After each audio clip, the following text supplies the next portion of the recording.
I go for refuge until I'm enlightened to the Buddha, the Dhamma, the Sangha. Why my accumulations or practice of giving and so forth, may I become a Buddha to benefit sentient beings. I go for refuge until I'm enlightened to the Buddha, the Dhamma, the Sangha. By my accumulations or practice of giving and so forth, may I become a Buddha to benefit all sentient beings.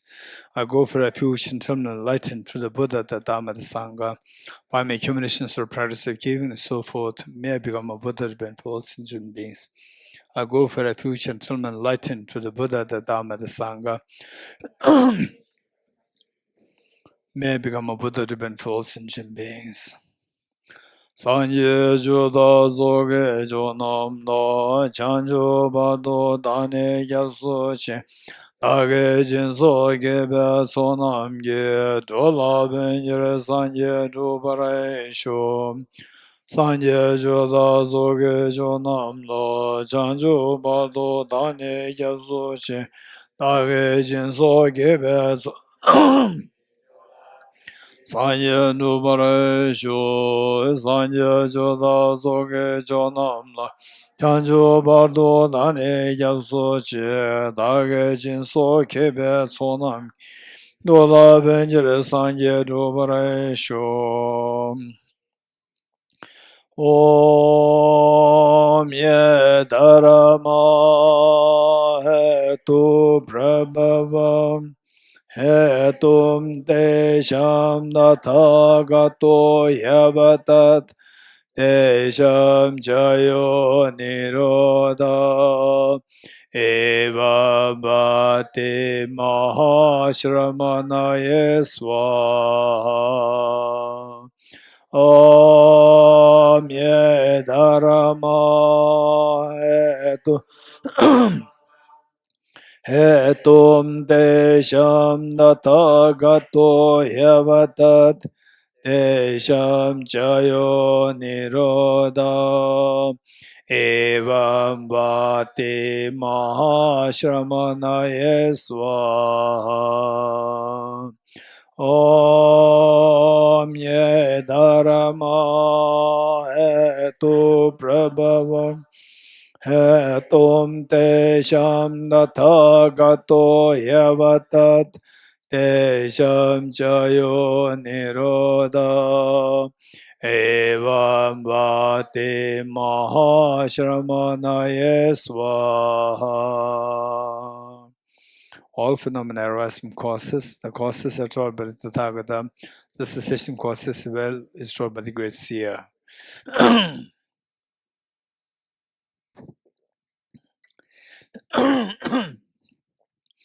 Yata Om Gate Gate Paragate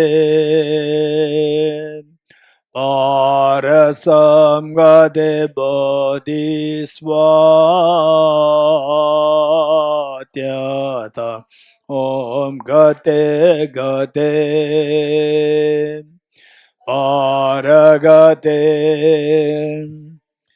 Parasamgate Bodhiswatyata Om Gate Gate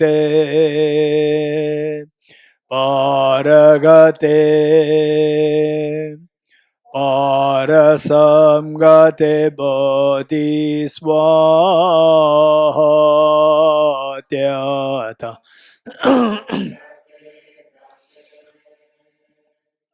Paragate Parasamgate Bodhiswaha.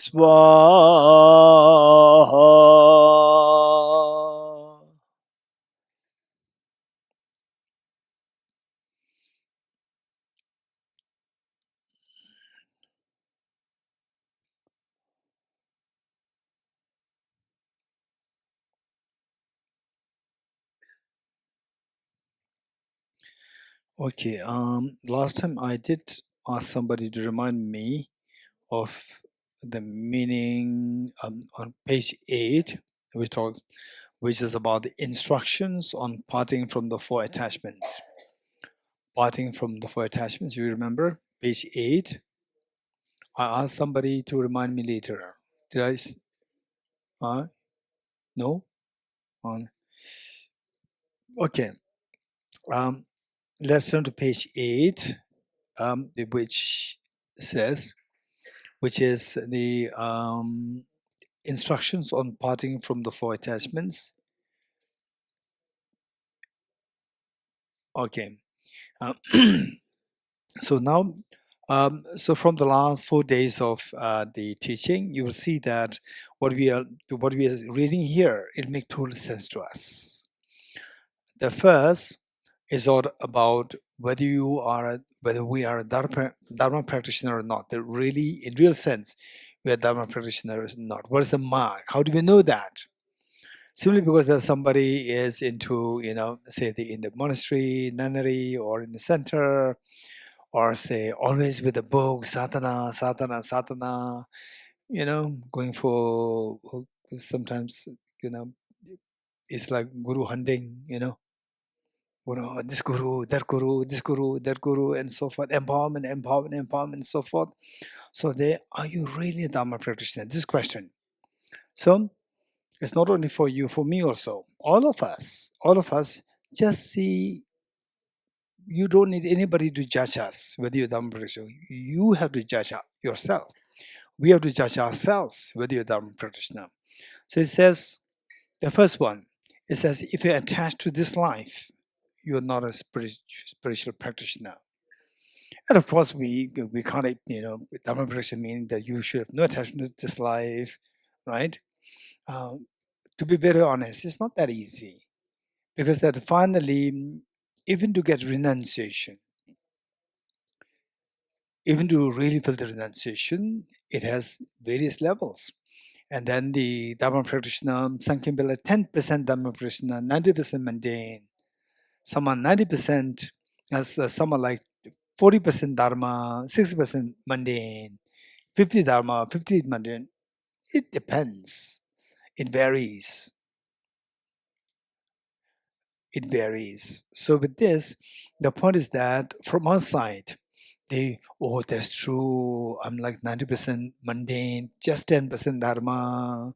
I'm not a Dharma practitioner, right? Don't feel bad. Identify yourself.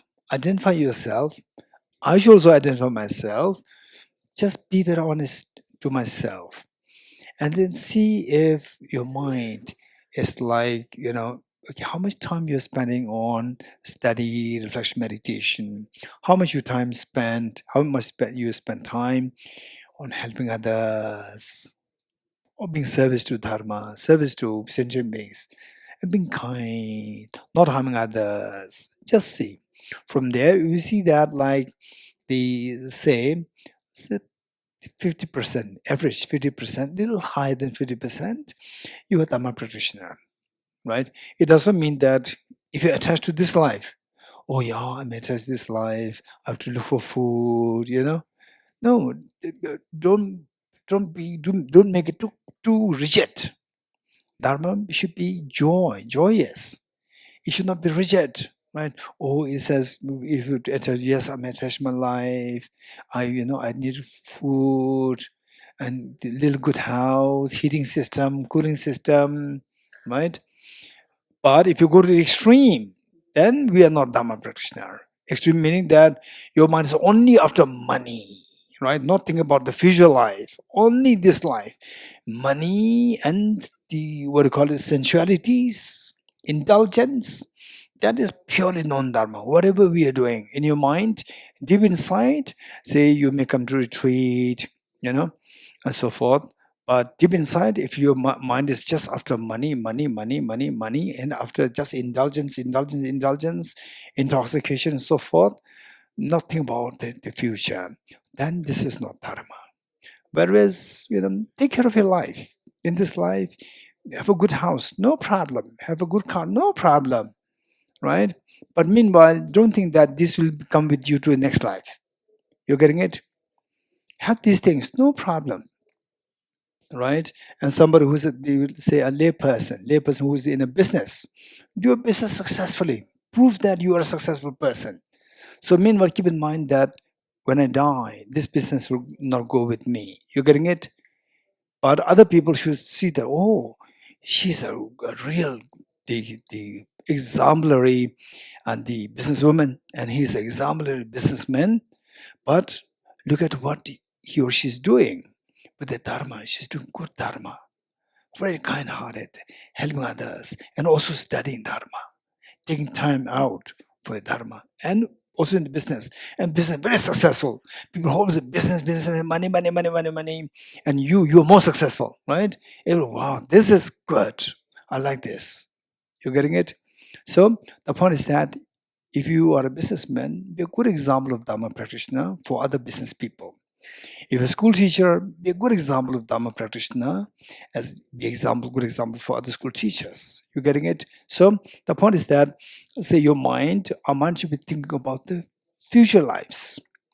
This life, take care. Don't neglect this life. You getting it? Doesn't mean that neglect your life. You're getting it? Only few people, like just Milarepa, only few people can really give up this life. Just pay no heed to this, and then they think of the future life. That's very rare. So if you just say that, I should become like Jesus Milarepa, we are very impractical. We should be practical. So always think of gade, para, samgade, bodhisattva. Don't think like gade, bodhisattva. You're getting it? So we should be very realistic. In other words, say, today, if you are like Dharma-wise, 10%. Non-Dharma is 90%. See if you can improve to the Dharma 15%. Then the non-Dharma or mundane 85. Just see if there's a progress. If there's progress, this is success. You're getting it? Okay, in other words, at least we should have some feeling of thought of the future lives. It doesn't mean that you neglect this life. Don't neglect this life. This life is very precious. This life, you use it productively in mundane sense. For example, if you lead a family, make sure that you are a good role model mother, good role model father, good role model children for your family. Getting it?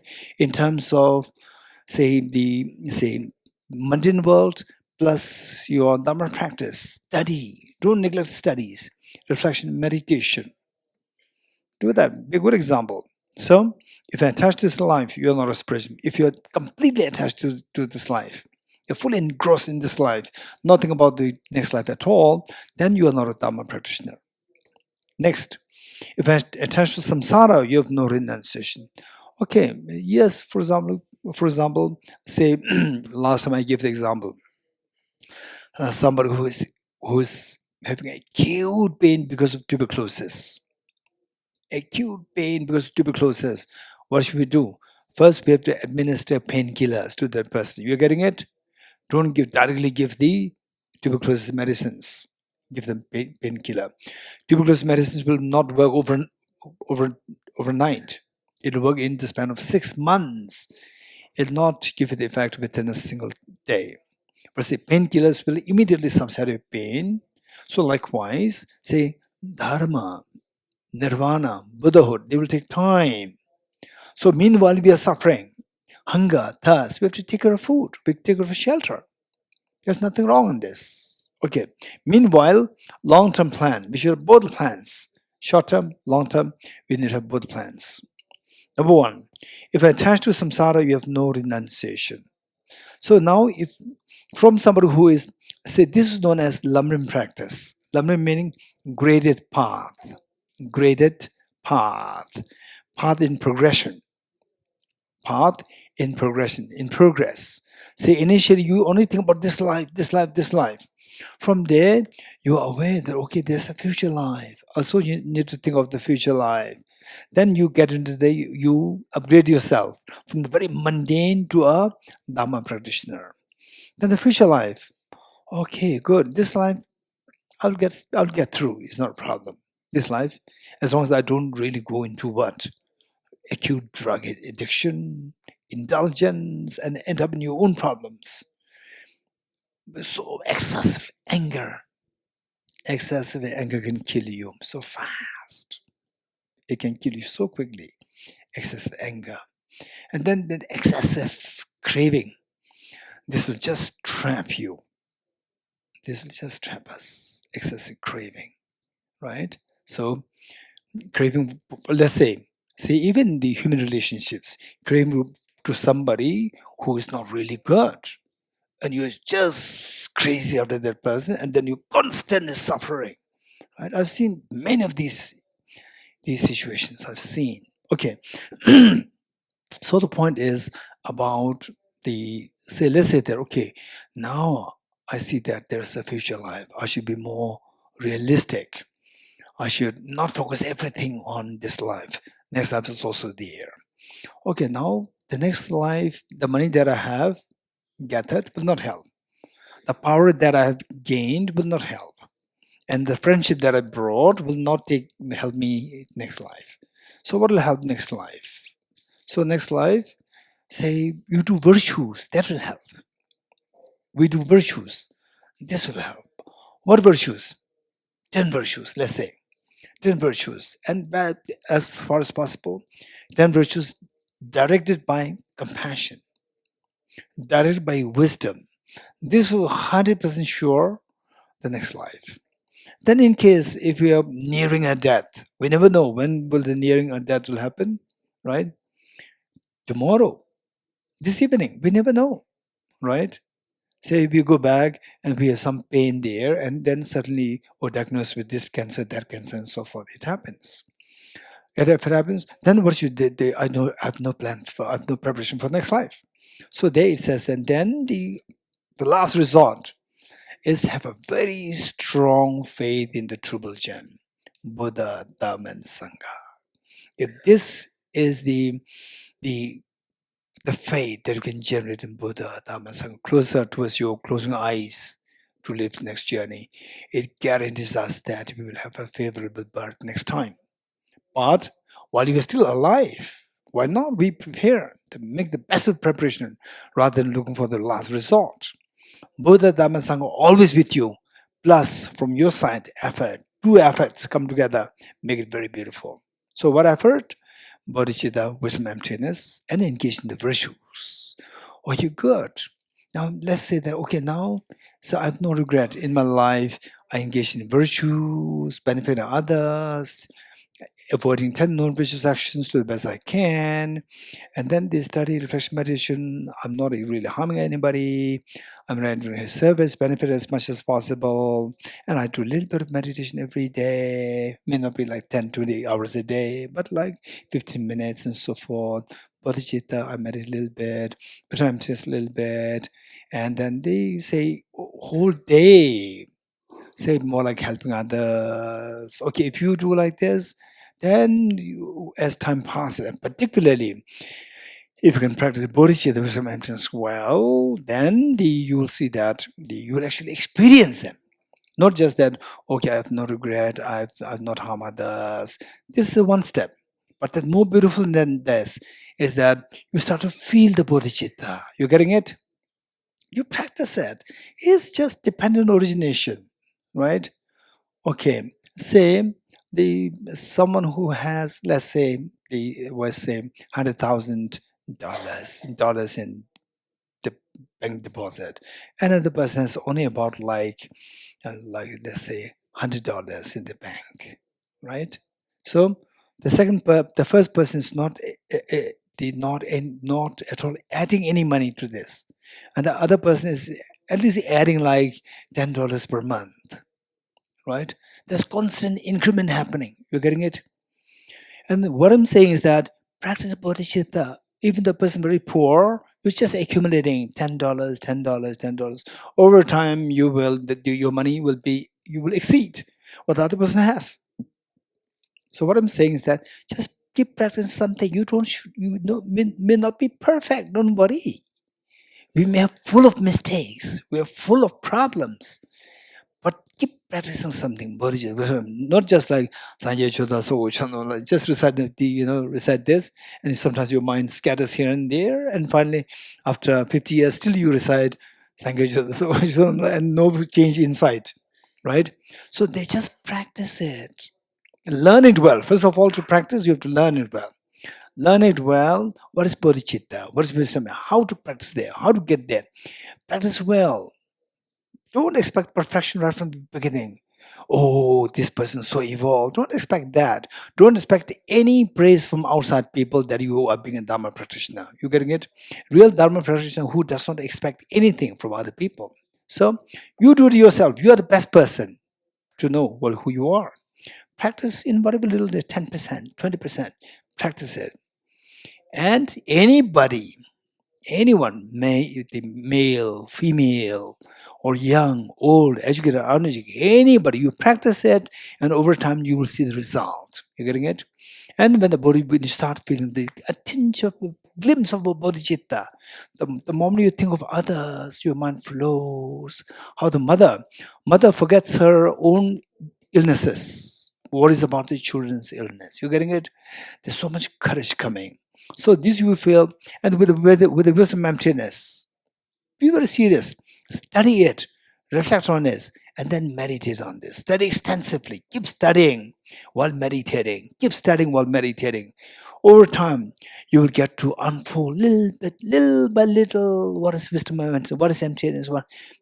As you get it there, sometimes you can have goosebumps in the body. Sometimes you kind of extremely peaceful sensation coming at the core of your heart. You can feel this.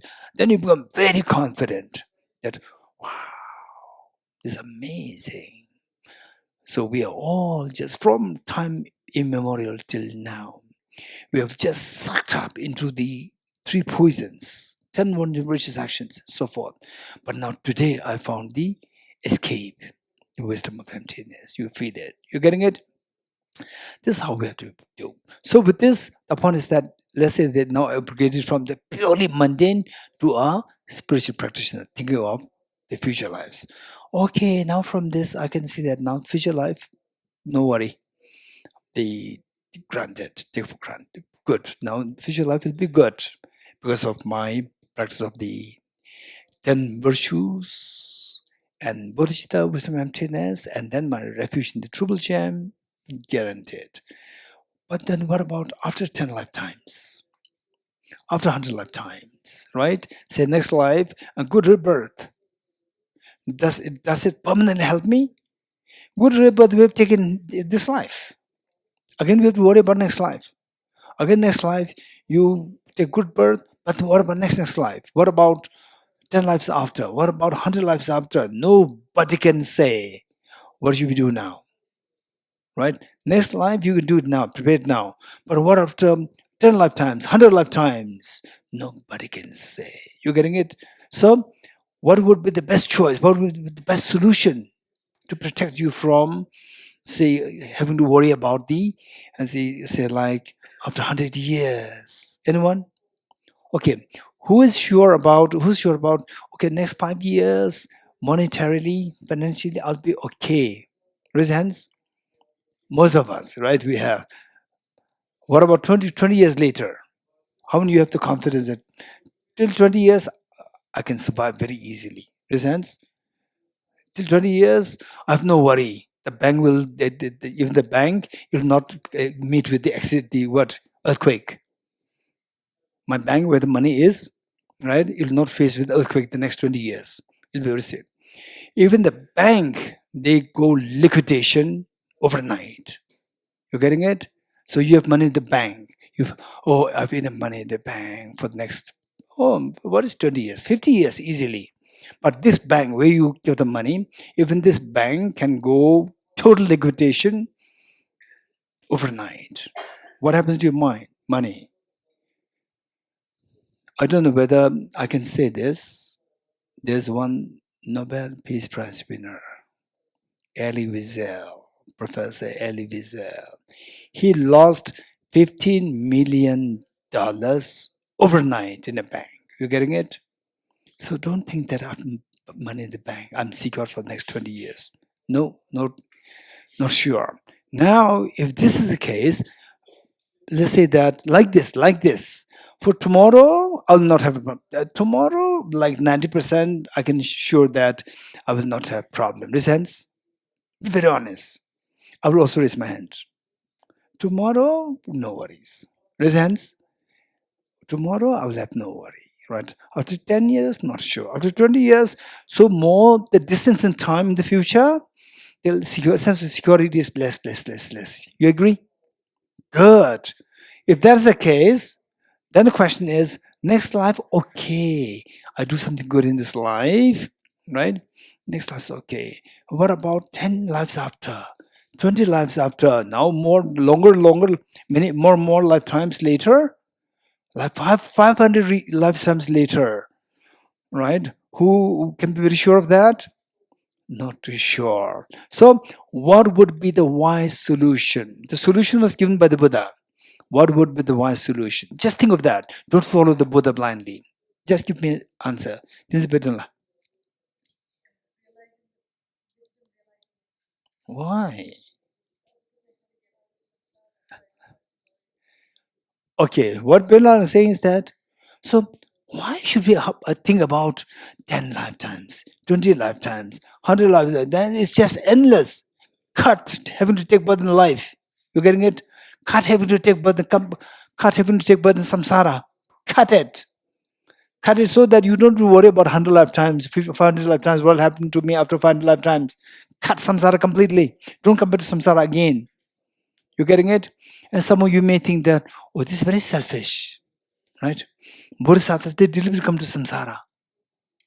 Yes, how many of you think like this? How many of you heard about it? Bodhisattvas, they come to samsara to help. Now he is talking about he, following Venerable Petala, said, cut samsara, right? But Bodhisattvas come to samsara, right? How many of you heard this recent?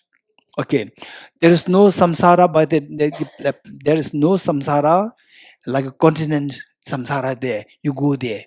Samsara is in your own mind. You're getting it? Samsara in your own mind. There's no contradiction between your enlightenment and other samsara. There's no contradiction. You're getting it?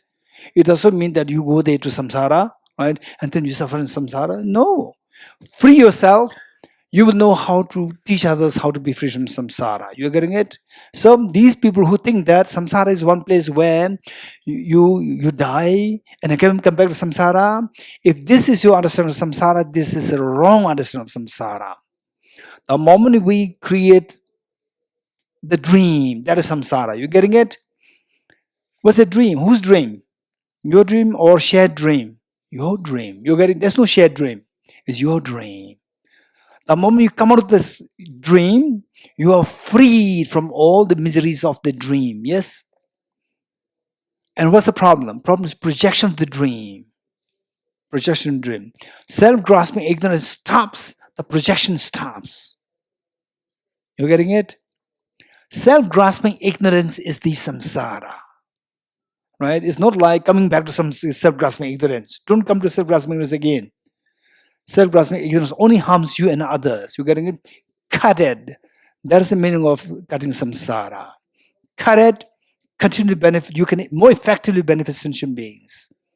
You're getting it? Okay. So when you think of, yes, so next life is guaranteed. But what about next life? 10 lives later, 100 lives later, 1,000 lives later? Why should we think about this? If you think like this, you can never prepare anything. At the most, you can prepare for the next 10 lives, 20 lives. But 100,000, you cannot. The best thing is cut samsara completely. You're getting it? Cut samsara completely. If there is a prison, or if there's a place where, say the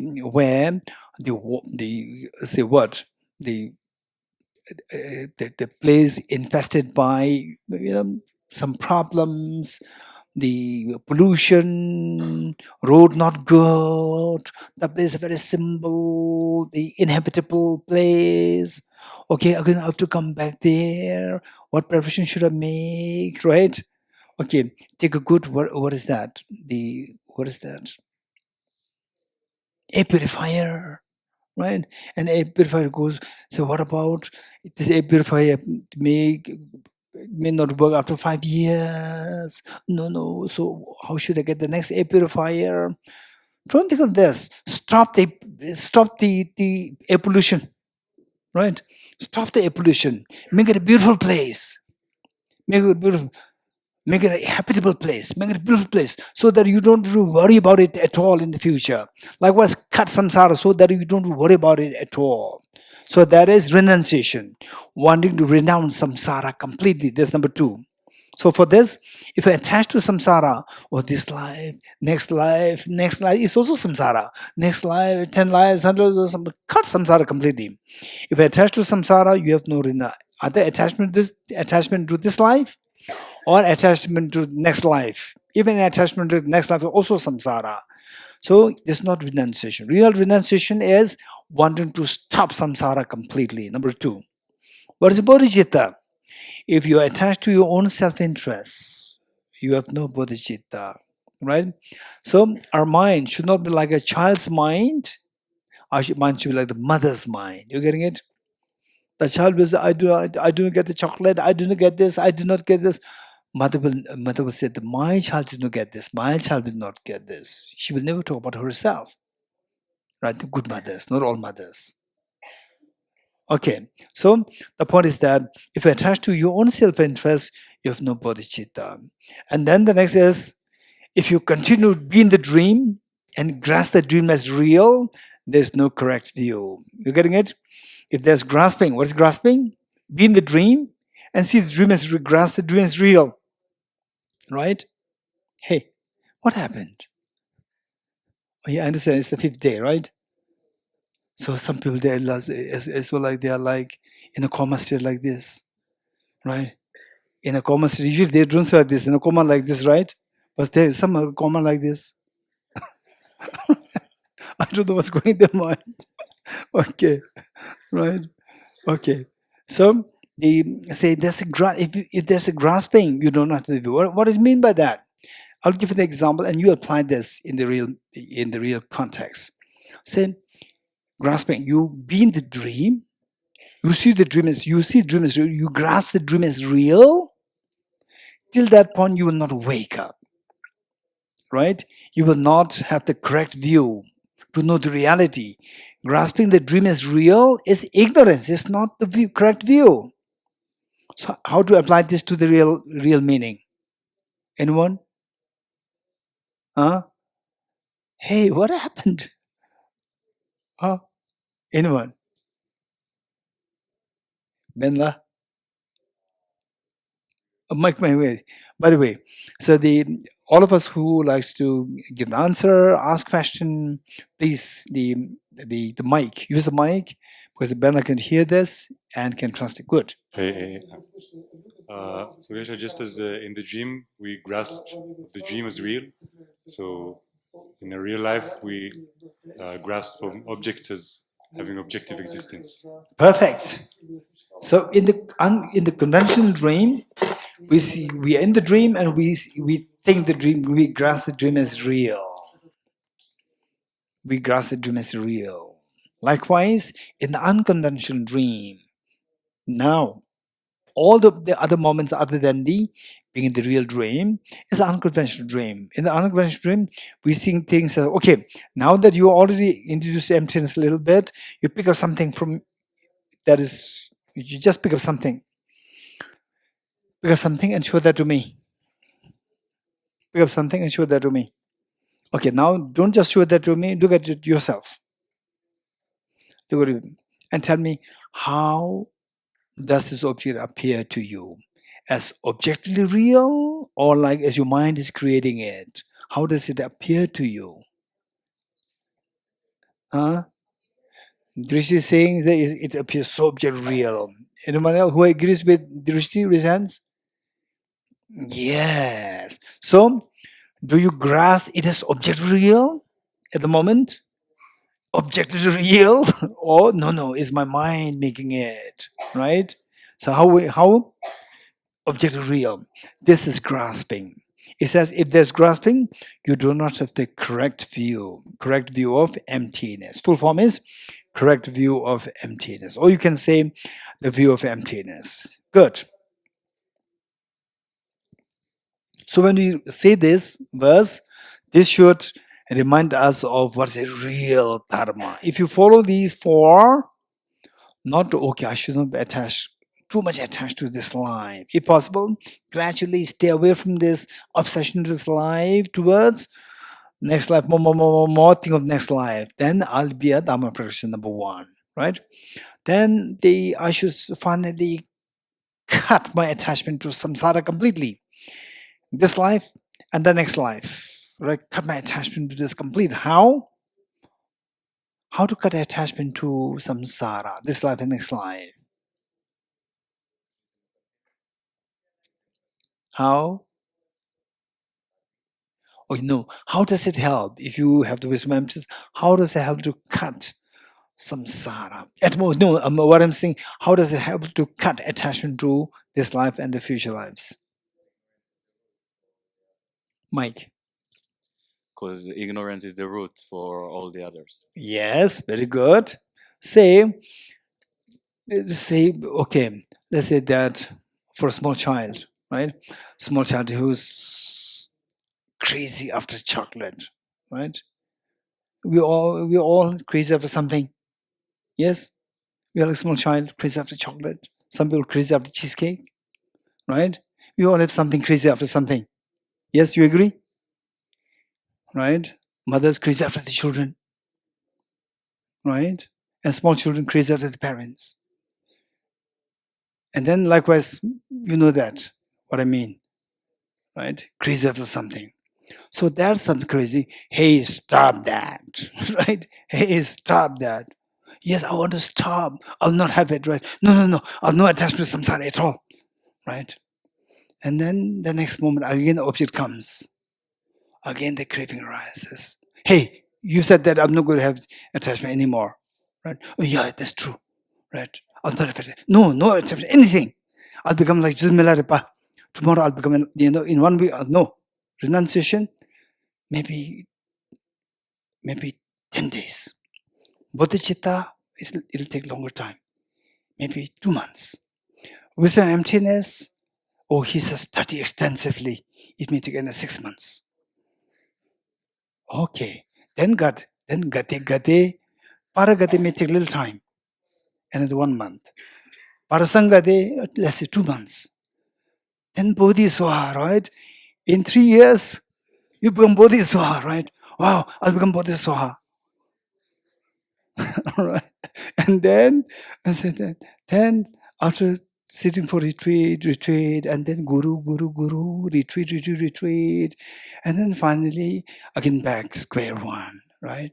Again the object passes by, again the same craving comes. You getting it? In fact, there was one gentleman who came to me, he must be in his late 20s or early 30s.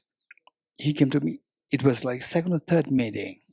He came to me, and he so naively told me that, Geshe-la, I thought that I've already stopped craving, meaning lust for women.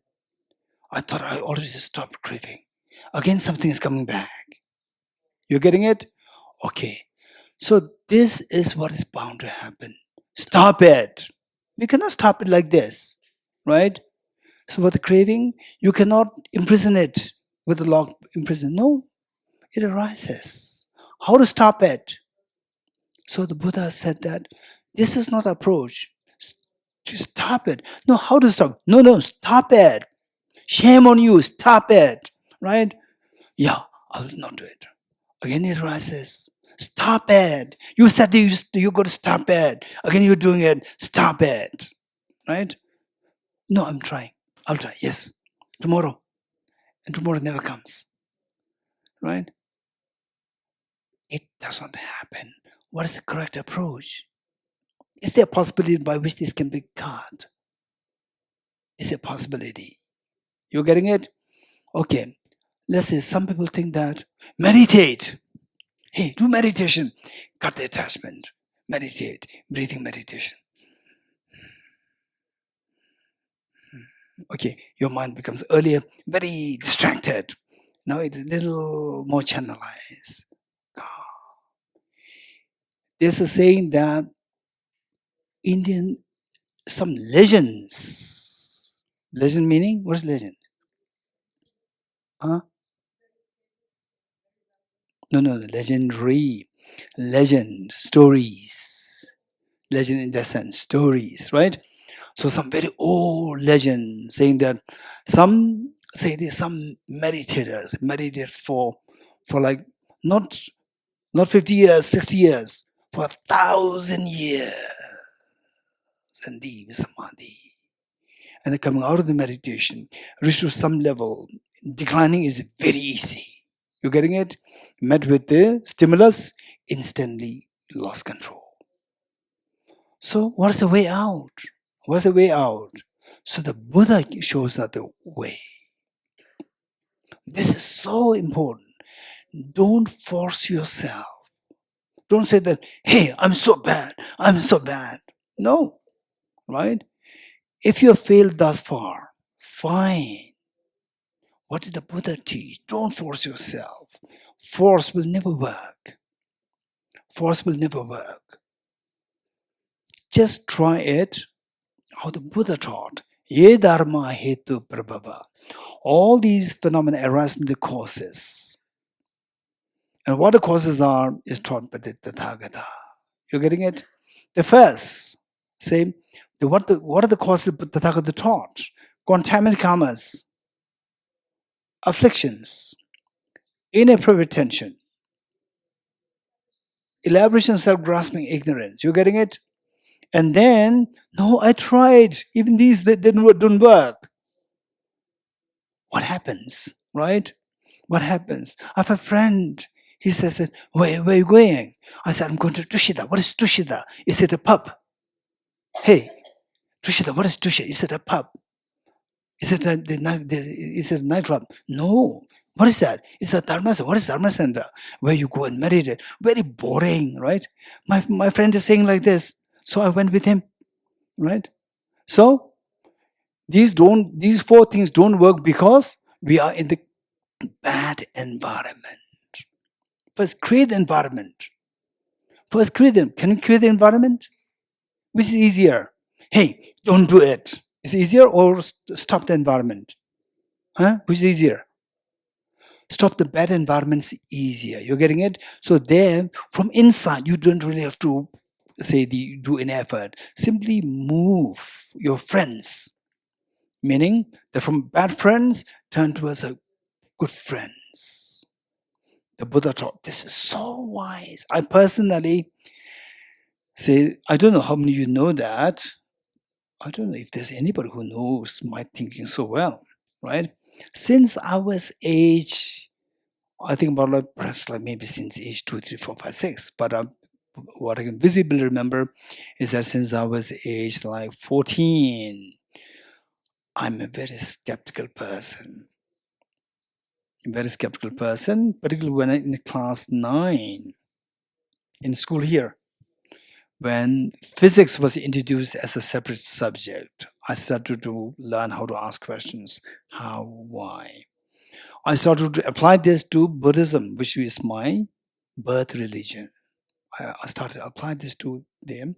And to my surprise, many of the elders, they could not give good satisfactory answer to my questions. So, had it not been the case that my teacher, Venerable Geshe Dorji, I would have actually quit Buddhism. Because environment is such that nobody can give good answer to my questions.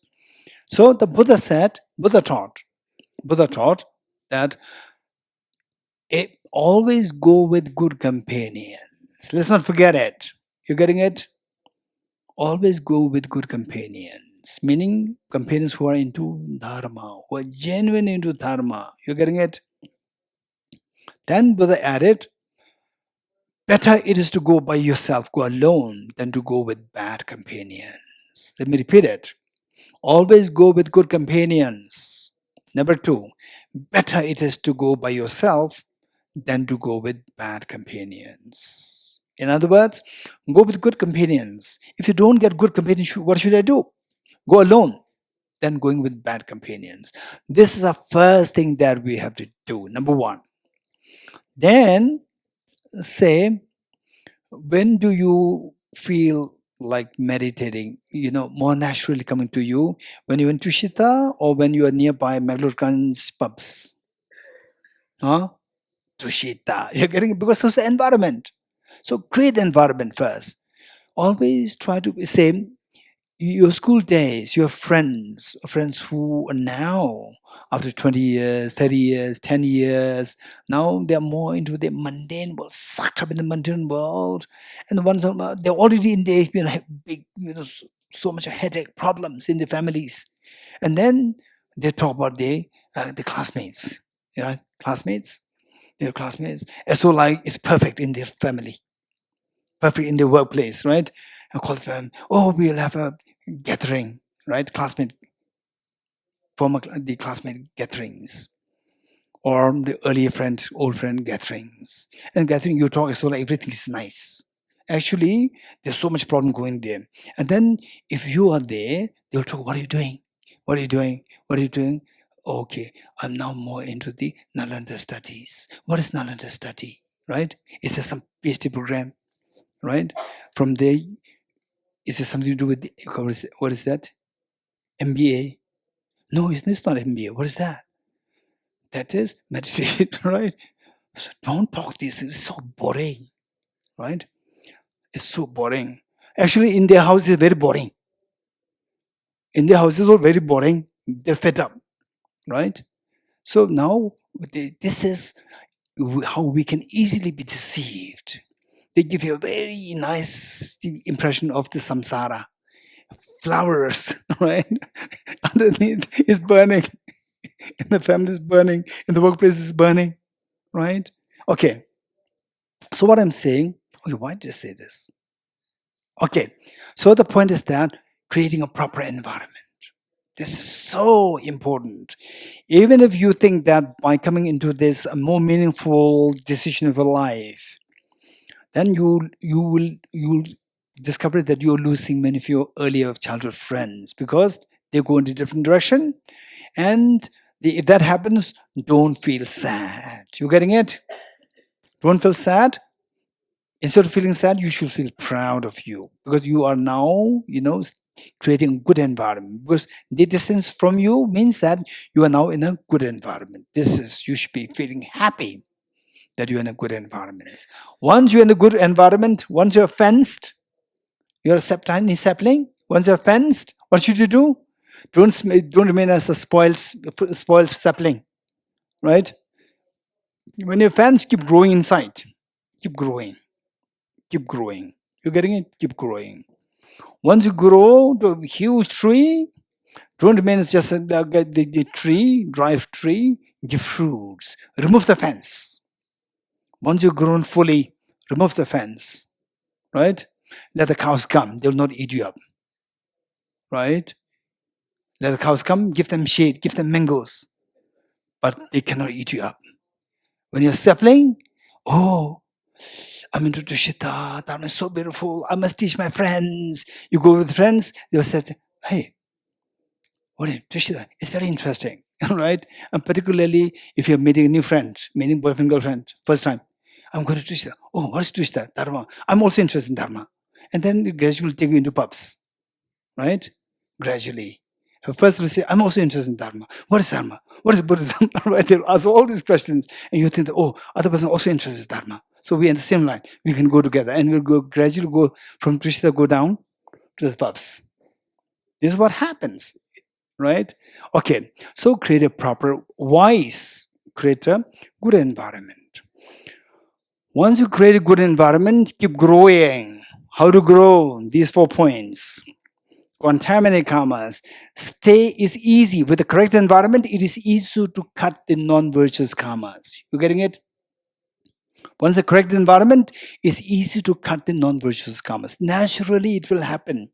For example, if there's somebody with you who's always taking care of the insects, it is easier for you to do that yourself. If there's somebody who is vegetarian, it's easier for you to see that vegetarian, what's the problem? For the vegetarian, look at my friend. He's vegetarian, she's vegetarian. I can also be a vegetarian. It's easier, right? So So there, with the correct environment, you can more easily engage in 10 virtues, refrain from 10 non-virtues.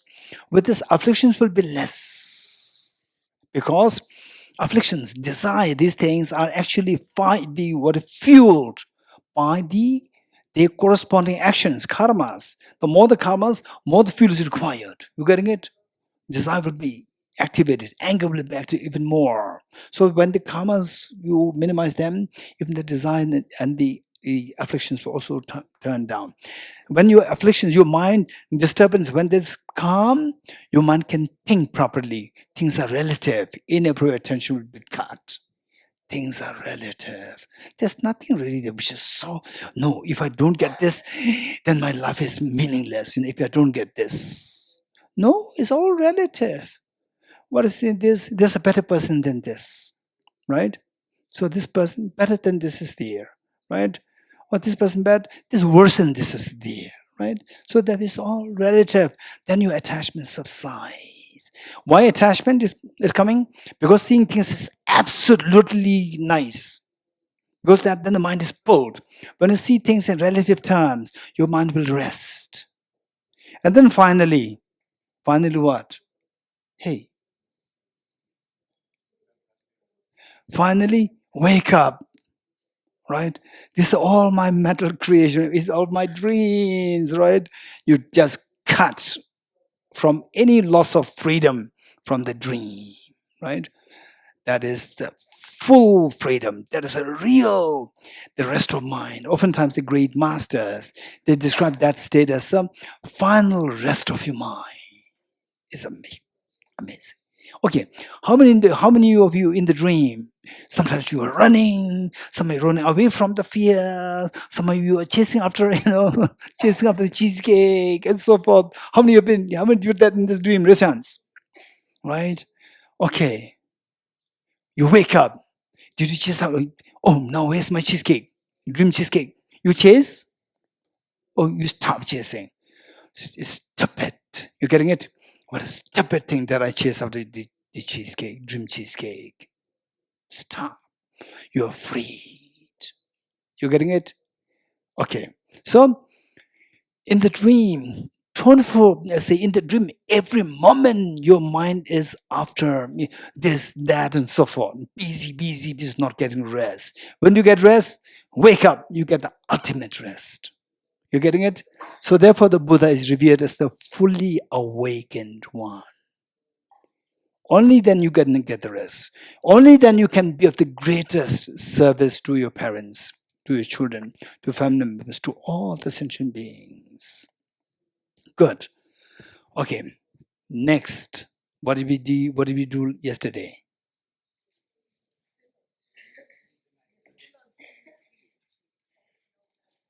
Yes, yesterday what did we do? Entities and isolates. You're pretty happy with that? You're pretty happy with that? Hey, if you said yes, if no, no. If so, yes, so. Huh? No, not happy. How many said not happy? Resent. Not happy meaning that I didn't get anything yesterday. Yes, I got something. Resents. I got something. Yes. If somebody asks me what is entities, isolates, I at least have some intellectual answers, although I did not experience it. Resents. Good. That much is good enough. It's one day study, you got it. This is amazing. People debate for years and years. You're getting it? In one day you got it. It's amazing. Wow.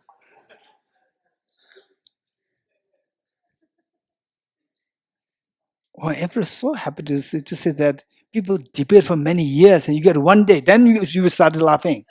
Otherwise, you are not smiling, right? No response. Suddenly there's a response coming. Okay, good. Thank you.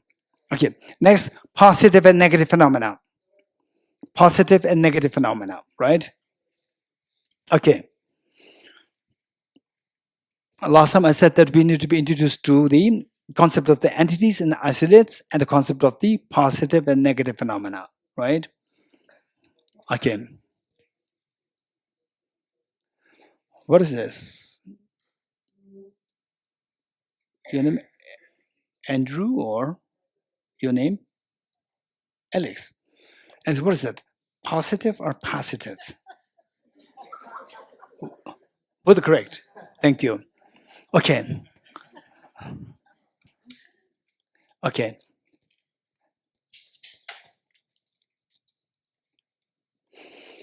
So today we're going to learn a positive phenomena and a negative phenomena, right? Okay. What's a positive phenomenon, negative phenomenon? This question. This is a very important point.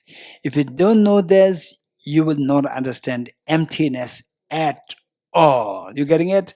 So we need to know this.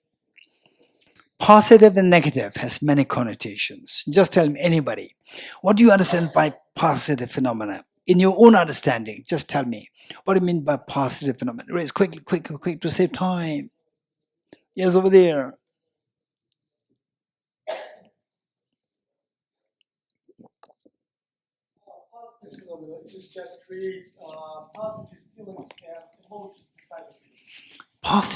Positive phenomena is those phenomena which creates positive feelings in you, like positive, COVID positive. What happened? Yes, I'm explaining what. What's your name? Anton. What's your name?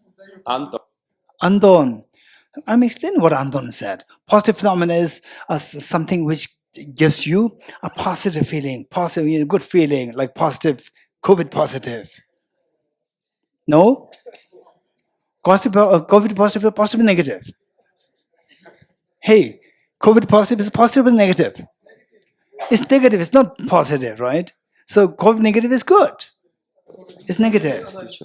Okay. Зато я смогу, не буду порождать негативную карму, если я умру от ковида.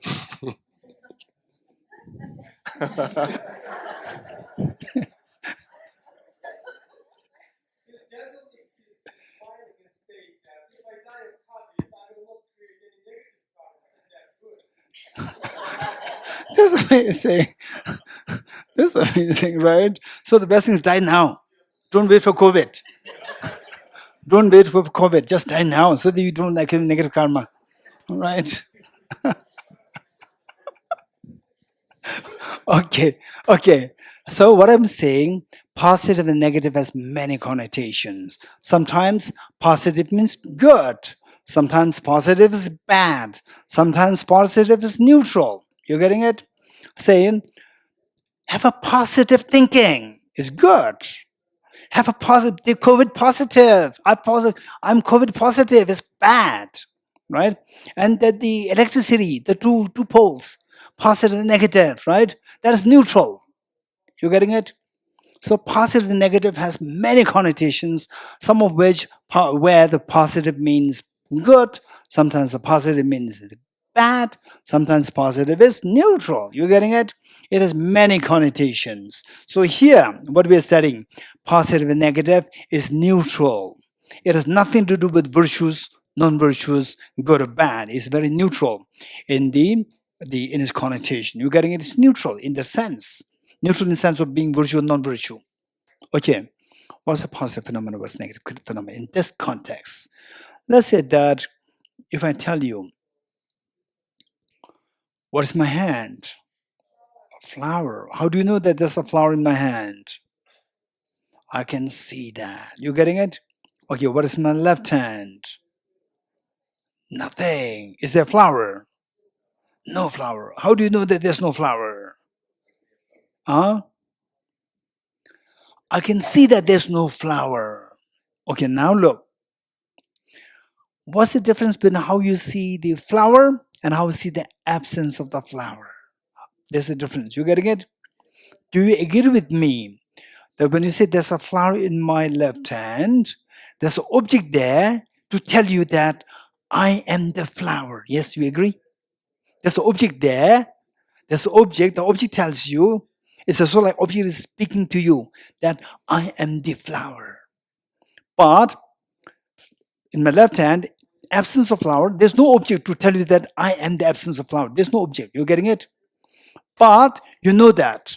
So there are two ways of knowing there are two ways of knowing things. One, you know the object through the object directly, as well, like the object directly telling you that I am the object, I am the flower, I am the food, and so forth. But with the absence of the flower, there's no object there to tell you that I am the flower. Then I am the absence of flower. How do you know the absence of flower then? Okay, first we will learn the negative phenomena.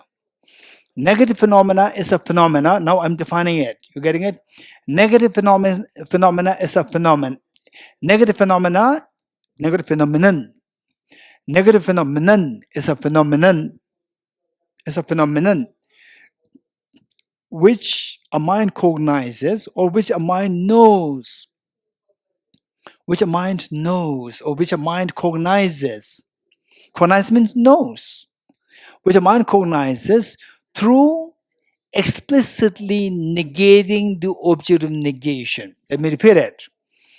Negative phenomena is a phenomena which a mind knows through explicitly negating the object of negation. Let me repeat it.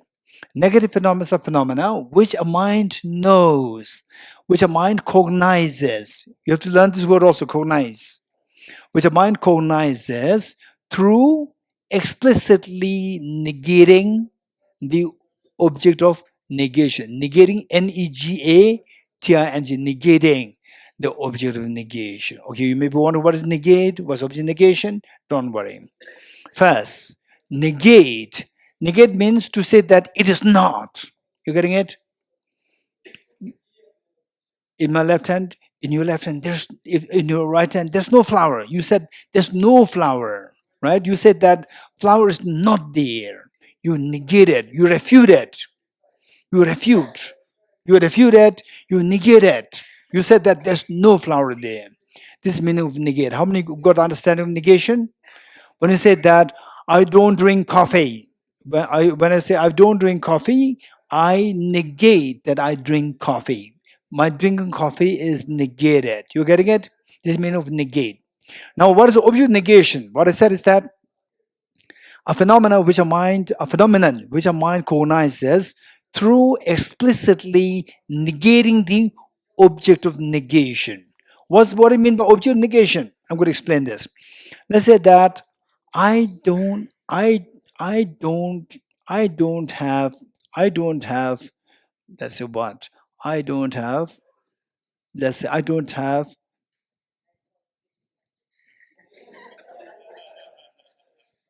okay, I don't have COVID.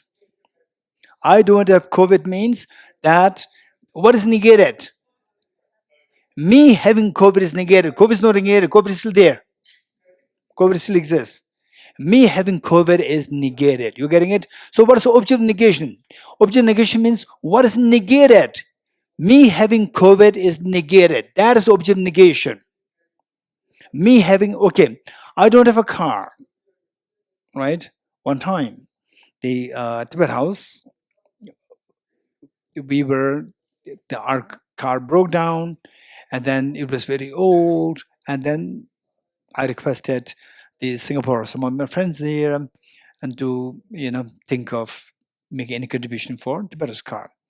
And then my friend, right, very kind, to my teaching, he made the announcement that on the people have donated some money. This money is for Geshe-la's car. I said it's not for Geshe-la's car, it's for Tibet's car. Geshe doesn't have a car.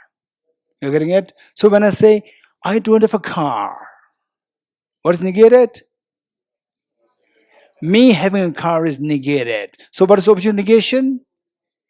Me having a car is the object of negation. You're getting it? What is negated? That is the object of negation. Okay, let's say this flower is not chocolate. What's the object of negation? This flower being a chocolate is negated. This flower is not a chocolate.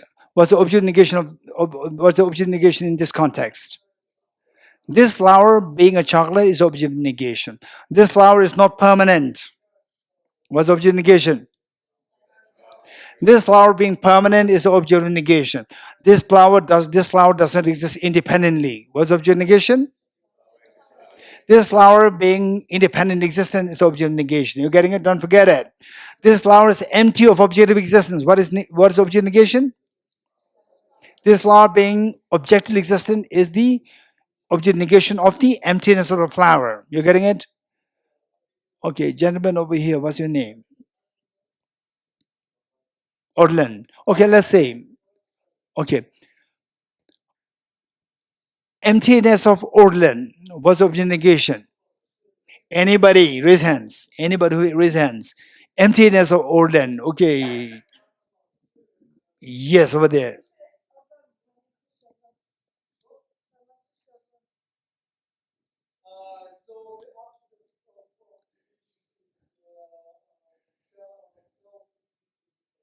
Orlan. Okay, good. Anyone else? Was the object of negation of emptiness of Orlan? Yes.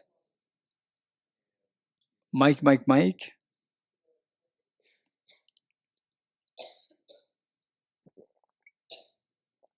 I forgot the term. Okay. Object of negation. No, that is inherently existed. Okay. Inherently existent? Inherently That's existent the of term I Ofek? forgot. Emptiness of Ofek. Inherently existent Ofek is the object of negation of the emptiness of Orlan. Yes? Yeah? No, So be very precise. but I forgot the term. The In the independent existence, objective existence independent existence of Orlan. of Orlan Yeah. is the objective, if the what? The Object of negation of emptiness of Orlan. Orlan. Very good. Good? Okay, good. Now, say that, for example, now let's say emptiness of Orlan. Okay, so flower is a positive phenomenon. What is a positive phenomenon? Positive phenomena is a phenomenon which a mind cognizes. Now it's very simple. It's very simple. It's just make a little bit of modification of the first definition. It becomes very easy now. Positive phenomena is a phenomenon which a mind cognizes, which a mind knows, which a mind cognizes through not explicitly negating the object of negation. Through not. Just add the word not. That's it. Simple. Everything's the same. Right? What's a positive phenomenon? A positive phenomenon is a phenomenon which a mind cognizes through not explicitly negating the object of negation.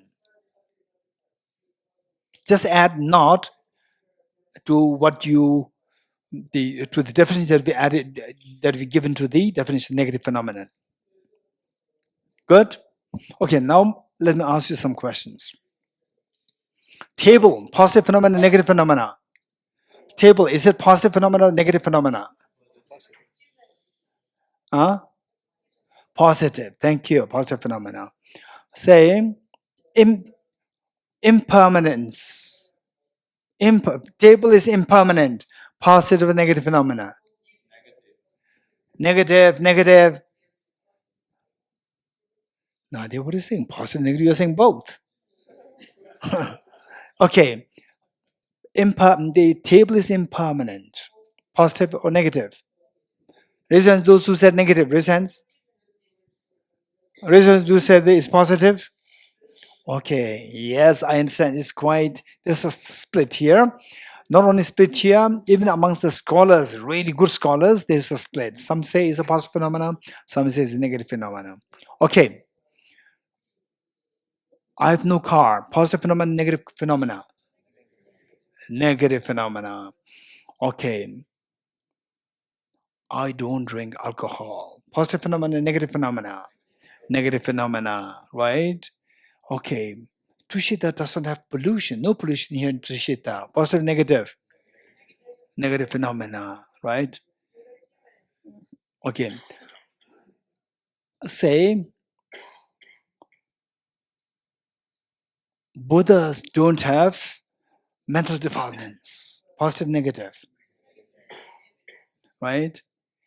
And we don't have wisdom of emptiness. What negative, positive? Okay, Opik gave the answer right from the beginning, right? He knows what I'm going to say. Okay, good. Now, good. Negative phenomena. So emptiness is always negative phenomena. You're getting it? Emptiness is always negative phenomena. Now tell me, the flower, positive, negative phenomena. Andrea, positive phenomena. Now flower, you look at through electron microscope, you see the atoms, right? Andrea, tell me, you see the atoms. So we said, look at the flower more closely, ultimate analysis, and you see the atoms, right? Atoms, positive, negative, Andrea. Hey, atoms, positive, negative. Atoms. Flower is positive, you already said it. Atoms, positive, negative. Good, positive. You're getting it? Emptiness, positive, negative. You get there's a difference here now. So therefore, seeing atoms is not seeing emptiness. You're getting seeing atoms is seeing a positive phenomenon, and emptiness is never a positive phenomenon. It's always negative phenomenon. And many people, they think that, okay, now I'm not there. I'm just a bunch of atoms, right? And they stay in the atoms. Atom. Is that meditation emptiness? No. Although the self disappears in that experience, but you are grabbing at a positive phenomena. When you grab a positive phenomena, what a positive phenomena can never be emptiness. You getting it? So therefore, this is a benefit of studying positive and negative phenomena. You getting it? Okay, next. Negative phenomena, there are two kinds. Affirming negative, non-affirming negative. Negative phenomena, again, there are two kinds. Affirming negative, non-affirming negative. Okay. Same. To understand this, I need to just create share with something, and then say, I'm going to do interview. I'm going to do interview with you. Interview for what? You know, that I'm looking for an extremely good attendant for His Holiness the Dalai Lama. Is there anybody who likes to be the attendant of His Holiness the Dalai Lama? Raise hands. Attendant of that 24 hours you'll be with His Holiness. Raise hands. So for this, everybody says, I would like to be an attendant. But only one person will be selected. And for this, I will do the interview. Ready? Okay. Say, if you are appointed as the attendant of His Holiness the Dalai Lama, in case in the morning you you ask His Holiness that for next morning, right? I'm serving you breakfast. I'm a new attendant of yours. Tomorrow morning I'll serve you breakfast. Then he says, okay, keep in mind that I don't drink coffee. His one says that keep in mind that, okay, breakfast, thank you so much. I don't drink coffee. Okay. Raise hands. Your interview. Don't just be more decent. Say, what would you serve tomorrow? What would you serve? His one said, I don't drink. You keep this in mind. I don't drink coffee. Right? What will you serve His Holiness? Raise hands. If you just raise hands. Raise hands. Raise hands. Raise hands. Raise hands. Don't say anything. Right?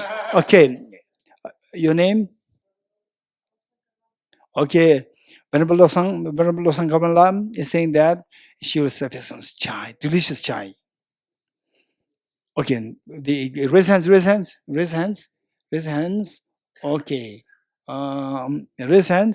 raise hands. Okay, the lady there, this lady.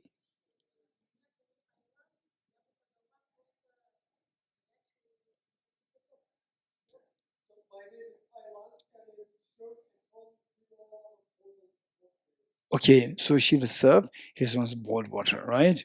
Anyone else? Raise hands. Here.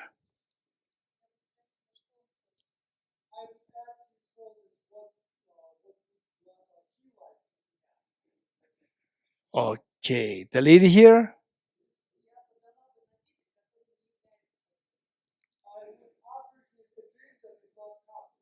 Okay, okay, vodka.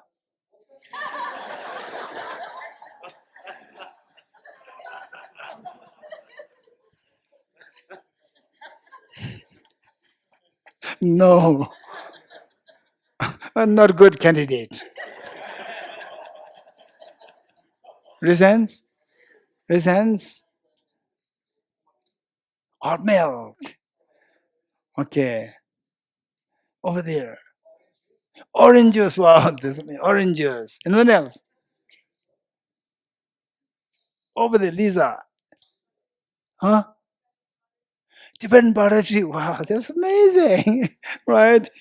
Don't forget, Lisa, don't forget that one time His Holiness advised the Tibetan monks better stop drinking Tibetan butter tea. You're getting it?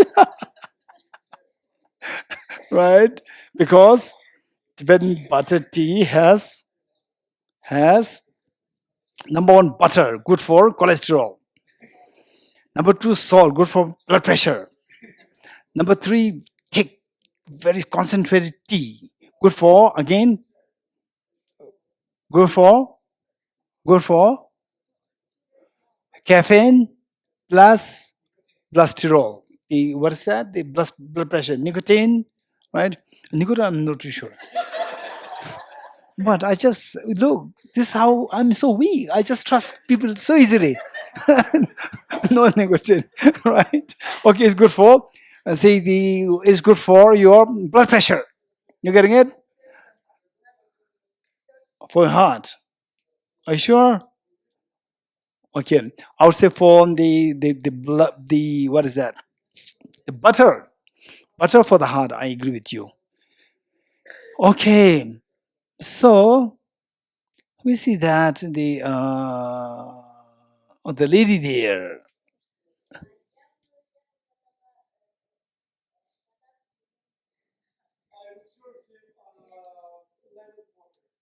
Okay, lemon. Wow, this is amazing. Which means she likes lemon. I know, right? And I know that he likes orange juice. He likes. I know, right? And then the lady here likes vodka, right? Okay, Yamuna. Huh? Gold, golden milk. What is that?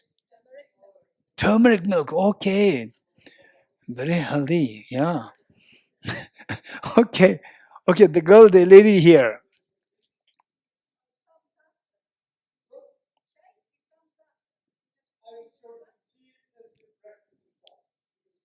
Tea. Okay, tea and breakfast. Okay. But what did His Holiness say? His Holiness said, I don't drink coffee. You're getting it? He did not tell you that I drink vodka, I drink orange juice, I drink lemon tea, I drink, what is that? Golden milk. His Holiness did not give you any of this information. You're getting it? Any of this information. If there's somebody to be identified or to be appointed as the attendant, is going to be this lady. What's your name? Anna. So Anna passed the exam. All the others failed, right? Because His Holiness don't give any information. He said, I don't drink coffee. Only one information. Drinking coffee, for sure you cannot serve coffee. That rest. And who said? Anna and anyone else? And only Anna, or I think it's only Anna who said, I'm going to ask His Holiness, right? You have to ask. His Holiness did not give you any extra information. You getting it? His Holiness, what did he say? I don't drink coffee. Is that possible negative phenomena? That's a negative phenomena. He just stops it. He just informs you that taking coffee, I don't do. And extra information, nothing is affirmed. No extra information is affirmed. Non-affirming negative. You're getting it? He does not give you any extra information. He does not affirm anything. So therefore it is a negative phenomena, not affirming anything, non-affirming negative. You get it? The next, negative phenomena, how many kinds are there? 2. What are they? Affirming negative, non-affirming negative. What did you learn now? Non-affirming negative. Okay, let's say that there is let's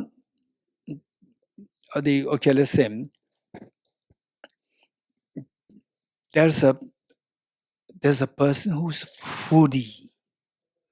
foodie, right? Foodie meaning who loves eating food, right? Is there anybody who's foodie? Oh, Carl. Okay. One time, there's one Tibet House staff. In fact, I don't describe myself as foodie. I don't describe myself foodie. And there's one Tibet House staff. She's a young girl. And she was telling another person that Geshe is very foodie. Right? And no, I'm not foodie. I don't really, I'm crazy after food at all. But how come she describes me as foodie, right? So then I came to sense that because that I'm so particular to learn the skills in cooking foods, right? I'm not addicted in, go to the kitchen, cook food. No, I simply appreciate the different skills in cooking food. When I cook food, I cook good food. When I cook food, right? Say, some of my friends in Delhi, some of my friends with him, they were, Geshe, he's foodie, he's getting food, good food, not food. They worry. Right? Once a group of my friends in Delhi, they came to Dharamsala. They met my sister. She's here. They met my sister, who's older, and they expressed concern to my sister about me, thinking that that she knows about my food situation, and then that my sister will tell me eat good food, right? So they did not dare to tell me to eat good food. So my sister told them one thing. My sister told them that Geshe cooks better than me. Right? Geshe cooks better than me. Right? Then all of them stopped complaining from that onwards. So what I'm saying is that, so then this girl was describing me as a foodie. And I said, no, maybe she doesn't know the meaning of foodie. Right? But even I may not be knowing the meaning of foodie. So I double checked with some of my Indian friends who are extremely good in English. I asked them, what do you mean by foodie? Tell me your description. I said, somebody who is crazy after food, right? Who only loves to eat food, right? Okay. Do you describe me as a foodie? She said, no way, right? Okay. So let's say that, what am I saying?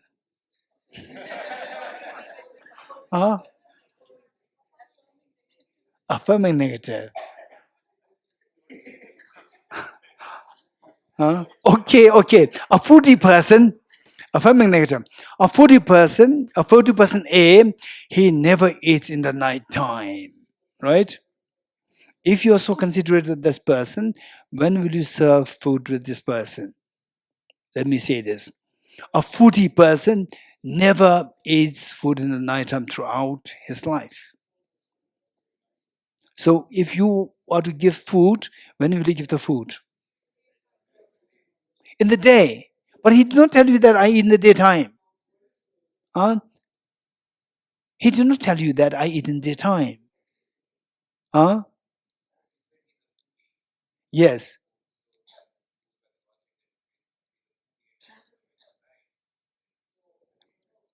Did your name? Did you hear what Kani said? What Kani said is that he's number one, he's a foodie, right? The person is a foodie. And you said that he do not eat food in the night at all.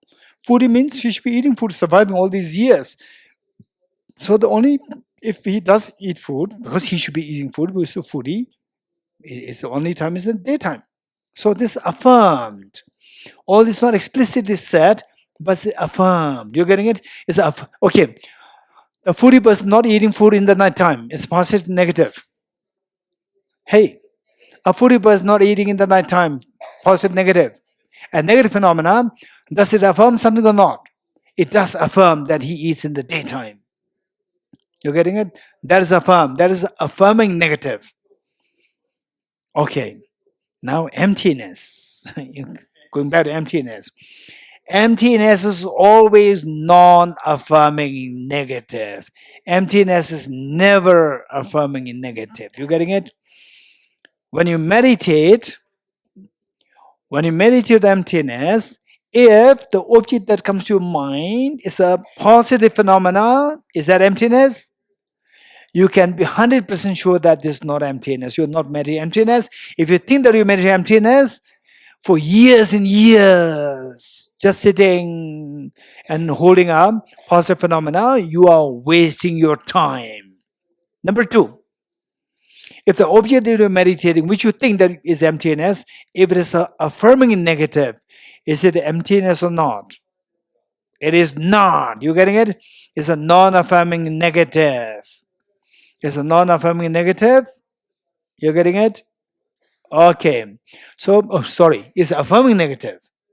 But emptiness is always non-affirming negative. If an affirming negative comes to your mind, you are again not meditating emptiness. So these knowledge will help us if you are actually getting emptiness or not. This will help you greatly. You getting it? Good. Now, so what? You got something?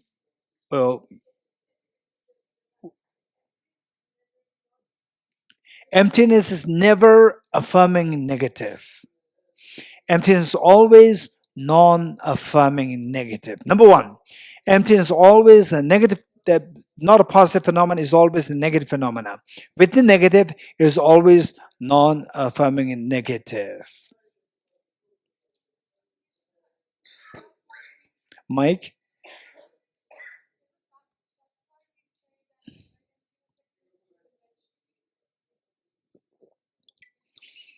Everything exists conventionally. Positive, negative, affirming, non-affirming. Everything exists conventionally.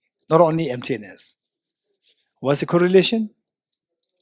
Yesterday we were discussing emptiness of emptiness. Yes. So then because it's a non-affirming negative, that means it exists conventionally. Because it never affirms anything, not even itself. No. Conventional existent, right? In the first place, everything exists conventionally. Be it positive, negative, affirming, non-affirming, everything should exist conventional. Nothing exists ultimately. So what's the question? Yeah, that clears it. Okay. Ben? Yes. So, Geshe, if I say that a foodie person doesn't eat at 9 p.m., is it affirming or non-affirming negative? Okay. Oh, this is a question to all of us, not only to me. Now you know what is affirming, non-affirming. How many you know affirming, non-affirming, at least intellectually presents? At least intellectually you know affirming, non-affirming, negative. Presents? Okay. Good. Ben is asking, a foodie person never eats at 9 p.m. Right? Is it positive? Okay. Positive or negative phenomena? It's a negative phenomena. Affirming negative, non-affirming negative. Affirming negative. What is affirmed?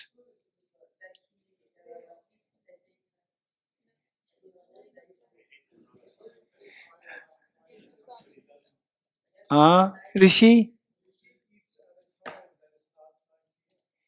Okay, that he is at the time, which is yes, is good point. So is what? Or how many you say is affirming negative? In a sense, many people who say non-affirming negative, non-affirming negative, non-affirming, non-affirming. Okay, the girl over there. What's your name? Libby, tell me why. What made you think that is non-affirming negative? Mike. Because there's a lot of other option, like in the coffee example, there's many drinks and there's many hours. On the contrary, we have night and day, and we have 9 p.m. and 1 p.m., 2 p.m., 3 p.m., 4 p.m. So it's not clear enough. Yes, this is very smart. Look, so now I'm just, pulled very easily. Right? Others is not affirming negative. I say yes. And now Libby is saying that it's non-affirming. She gives a beautiful explanation. Yes. Okay, what do you do now? Carl, tell me. What makes you think it's non-affirming negative? Mike? Because it doesn't affirm anything else. No, it affirms that, Rishi is saying, it affirms that the foodie is eating at the other times other than 9 p.m. That's affirmed. Yes? No? Do you agree or not agree? Okay, this is better. I agree with that. Let's better look at this. It affirms one thing. What is affirmed? That the foodie person eats at a time other than 9 p.m. That's affirmed. Yes, no? Yes. Yeah, good. It's affirmed. Hey, Libby now. The foodie person doesn't eat at 9 p.m. It affirms that the foodie person eats food at times other than 9 p.m. Yes, no? Can you repeat? Okay. Slowly or fast? Huh? Try me. Huh? Try me. Okay. Faster. The foodie person does not eat food at 9 p.m. This should be affirming negative because it affirms the foodie person eating food at the time other than 9 p.m. You agree, not agree? Is it affirmed or not? Just say yes, no. Yes. Oh, yes means it's affirming negative. It affirms something. It affirms something, but also There's ambiguity there. What time? Not sure. But the time is for sure other than 9 p.m. Yes? yes. 10 p.m. is not sure. I don't say it's at 10 p.m. Yes. But it says other than 9 p.m. That's fine?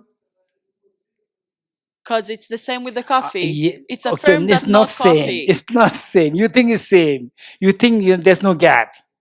Right? This is blocked. It's not blocked. There's a gap inside. You can escape. This one of same. Okay. Right? This and this, there's a difference there. You see same. This one not same. There's a gap. You see gap? Hey, ask them. You see gap? They see gap. You don't see the gap. No. You're getting it?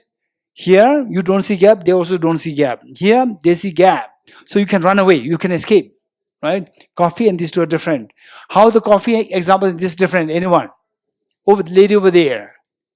Mike. In the coffee example, there's nothing, he just says he doesn't drink coffee. He doesn't say he drinks hot drinks or anything. So there's no other option. But with the food, we know he positively does eat food, just not at 9 o'clock. So it is affirmed that he eats food. So it has to be at some other time than 9. But then in the case of coffee also, then his souls must be drinking something. That wasn't stated. That No, he it's drank. not stated, but he must be doing something. It's His Holiness the Dalai Lama. He must be drinking something, right? Okay, the girl there, Swat. Mike. Stop, but it's a little Stop. difficult, so I don't know. I think in the No, first... by the way, before that, what are you going to say? You say what? You're going to answer me? You give question? Answer which question? What is the difference between the first example? Not drinking coffee and not a foodie person not eating food at 9 p.m. The difference. Yeah. Good. Okay. So in the first example, we can think of it like this. The only thing which is affirmed is that the Dalai Lama is not drinking the coffee. The coffee. In the second example, two things are affirmed: that the person is not eating at night, and that he eats the foodie person is not eating at night, and that he will eat in other times. during the. Then what about His Holiness? He does not drink coffee, but he drinks something else.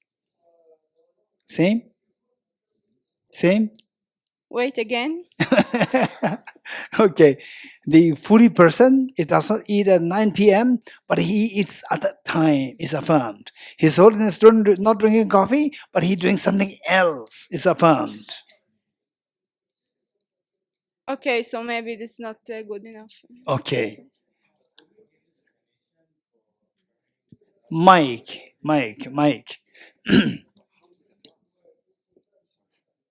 Okay, here. Ofik. Could we please give a definition, exact definition for what is affirmative negative and not affirmative negative? Affirming negative, the non-affirming negative is where the object of negation is negated, nothing else is, no extra information is given. Whereas with affirming negative, you negate something, you explicitly negate something, meanwhile, something else is affirmed, another extra information is given. But the other side will always be infinity to that. Like if it will be like for No, the flower, first- if it's not a flower, it could be anything else. First, let's say that this is not a flower, right? Okay, let's say something is in my pocket, right? The object in my pocket is not a flower, right? It's a positive phenomenon, negative phenomena. Object in my pocket is not a flower. Positive, negative phenomena. Negative. It's a negative phenomena. Object in my pocket is not a flower. Affirming negative, non-affirming negative. Non-affirming negative. How many say non-affirming negative? Raise hands. Non-affirming negative is a non-affirming negative. Very good. Okay. Yes, here. You want to say something? Yes. When we said the person doesn't drink coffee, we didn't say that he drinks anything at all. There are many people who eat soups, fruits, and don't drink anything at all. Okay, Libby. Did you hear what he's saying? What's your name? Paul. Did you hear what Paul said? Did you get the answer? So here, look, Paul is saying these two examples are not same. Person A not drinking coffee. Foodie person not eating food at 9 p.m. These two are not the same. Foodie person not eating 9 p.m. can be affirming negative, while person A not drinking coffee is still non-affirming negative, because there are many people who do not drink anything. You're getting it? They don't drink water. Some of you may think that, right? Right? They just eat food. In the food, liquid is there. You're getting it? They don't drink coffee. They don't drink tea. They don't drink green tea. They don't drink milk. They don't drink anything. So it does not affirm that you have to drink something. You're getting it? But whereas the foodie person means that person should be eating. Otherwise, the person cannot be foodie. And they're particularly a fat foodie person, right? Should be eating something. So therefore, eating something not at 9 p.m. means eating something at other times. Good, very good. Yes. Yes. In the example with the object in my pocket is not a flower, can't we argue that you are affirming that the object in your pocket is something other than a flower? Okay. So in that case, it's affirming negative. That's interesting. Okay, the object in my pocket is not a flower, right? So it rejects the object to be a flower, right? And it affirms that it is another object other than a flower. Is that affirmed or not? That's interesting. So many of us said that it's non-affirming negative. How do you help me? How do you justify that? Anyone? Okay, Paul. So Paul is a savior. We didn't get any extra information about the subject in your pocket, except it is not a flower. So we knew it is some object, but we didn't get any extra information what kind of object it is. It's an object. It's still an object. It's an object. Yeah. So, object is the basis of discussion. Right? For example, they say a foodie person not eating at 9 p.m. He is eating at other times. He is eating at other times, not object discussion. And that's affirmed. Object discussion is not included to be affirmed. You getting it? Already said it is an object. You getting it? Thank you, Paul. Okay, good. Yes. The object in my pocket is not a flower. Okay, good. If you do not connect it, do the group discussion. Connect it in the group discussion. Okay. What? Which one? Which one? The last one, the object in the pocket. Okay. Okay. Object in my pocket is not a flower. It's a non-affirming negative. I think that's affirmative. Oh, it's affirmative. It's affirming negative. How? If you had said, I don't have a flower in my pocket, that would be non-affirmative negative. But because you didn't, then it doesn't tell us there's something or nothing there. But when you say the object in my pocket is not a flower, it's something is there.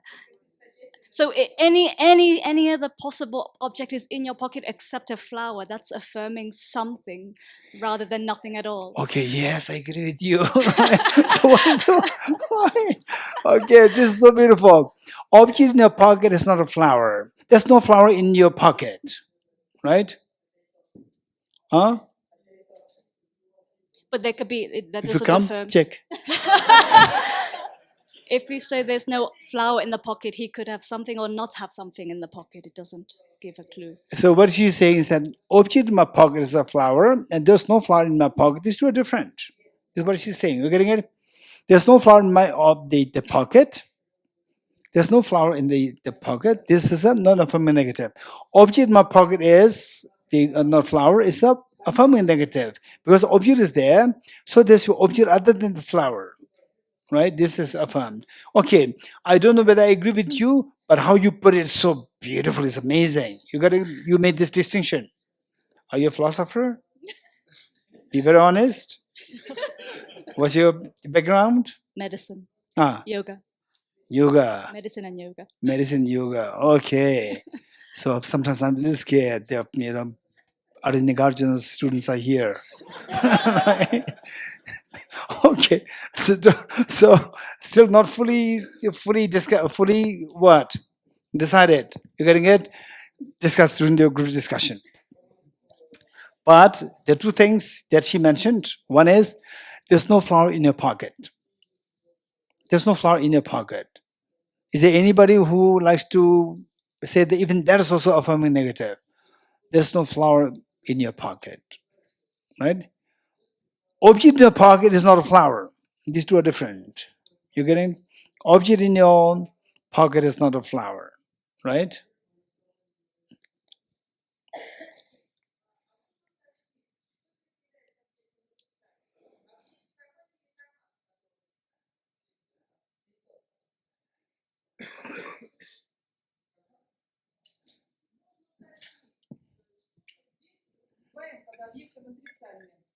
Карман, в котором чего-то там нет, или объект, которого там нет.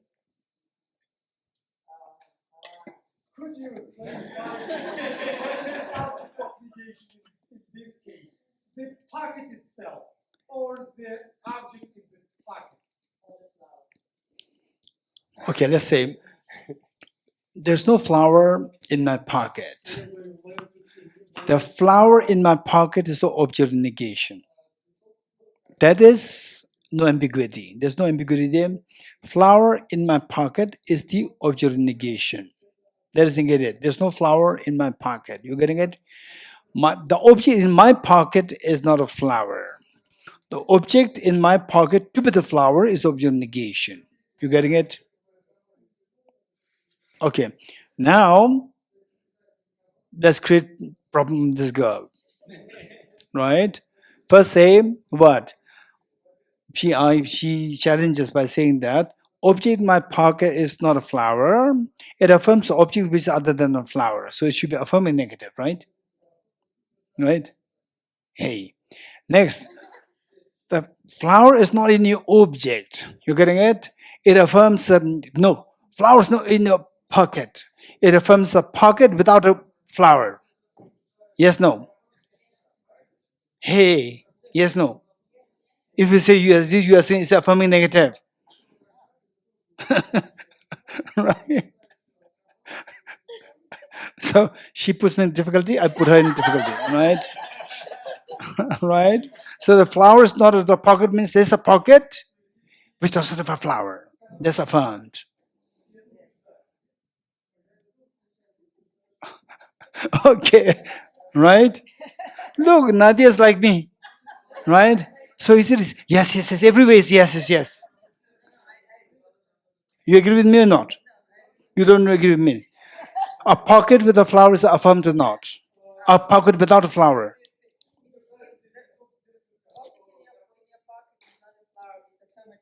Yes. Mike. In your pocket would be non-affirming negative. Okay, listen. There's no flower in my pocket. Yeah. When I say this, it affirms a pocket without a flower. Yes, no?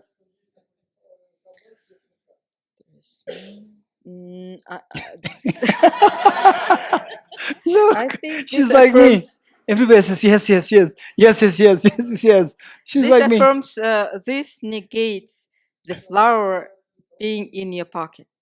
No, that is negated. So we are discussing whether something else affirmed. I said that it affirms that a pocket without a flower is affirmed.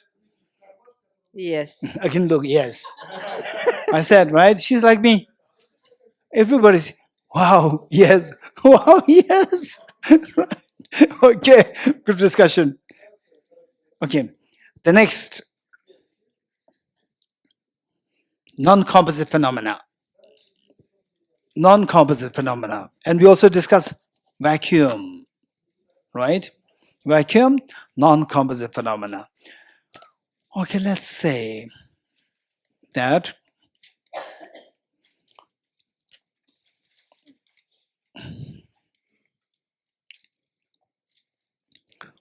this flower, this is a flower, positive phenomena, negative phenomena. Positive phenomena. This flower is empty of being a chocolate, positive, negative phenomena. Negative phenomena. This flower is empty of objective existence, positive, negative. Negative. Hey, or fake is for you, right? It's negative. Same. The flower on the one hand, and the flower being empty of objective existence. Are these two same entity or different entities? The flower on the one hand, that flower is empty of objective existence, empty of objective of the flower. So these two entities, one or different. Where's the flower is here? Where's the flower empty of being objective is here? Two same entity, different entities. One entity, very good. Isolated was one or different. Huh? How? Yes. How these two entities isolated was different? How? Anyone. Don't just, the torture of fake. Right? Anyone, just raise hands. These two isolated was different, same, raise hands. Raise hands. Oh. No, Nadia. These two isolated was different or same first? Yes, one different. Through the point of isolate, yes. Subjective, it's different. Okay, these two isolated wise different. The flower different. And the emptiness of flower. Yes. These two isolated wise different. How?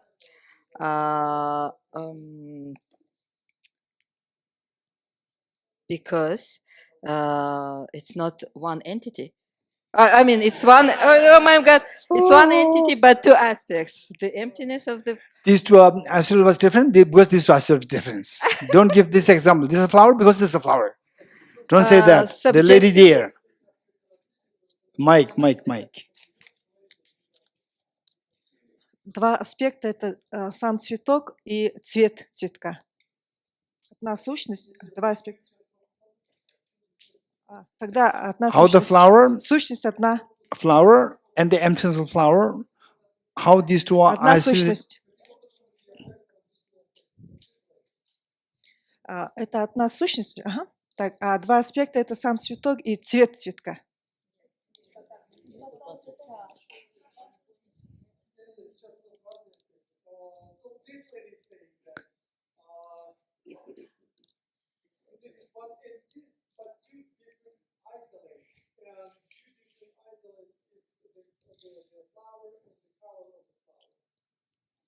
Okay.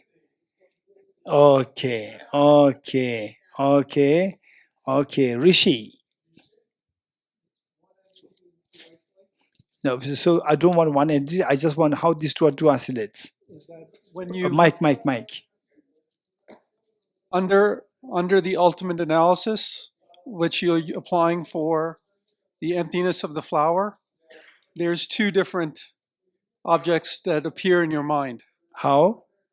Because if you do like we saw in the movie yesterday, Power of 10, and you dial in, you'll get to the idea of the atoms of the flower. Yes, so? And that's different than the object of the flower itself. Atoms of the flower is not emptiness. Keep this in mind. Yeah. Andrea, right? Atoms of the flower is not emptiness. Okay, the lady here. The lady here? The lady here. Ну, мы вчера, когда... То есть два аспекта, потому что когда я представляю цветок, я представляю сам цветок, когда я представляю, закрытыми глазами. А когда я представляю пустоту цветка, я не представляю цветок. Два аспекта получается.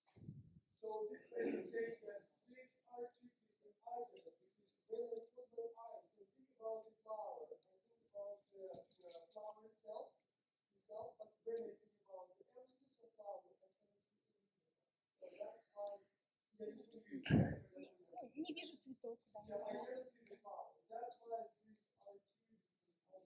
Very good answer. Very good. Rebecca, at the end.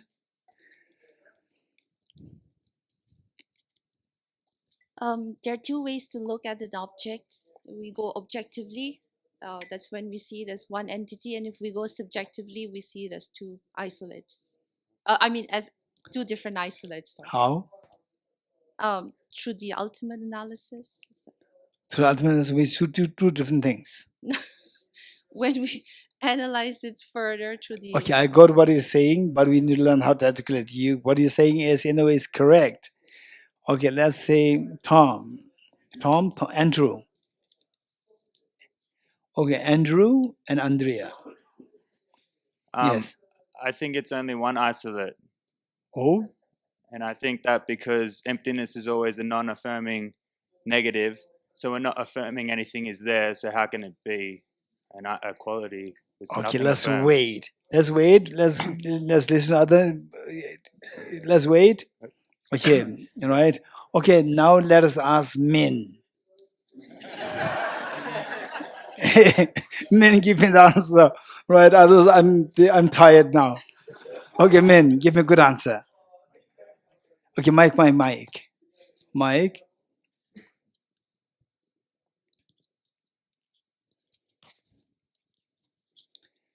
It's an isolate wide difference because when you go towards the object, which is my mind, I can think as the two separately.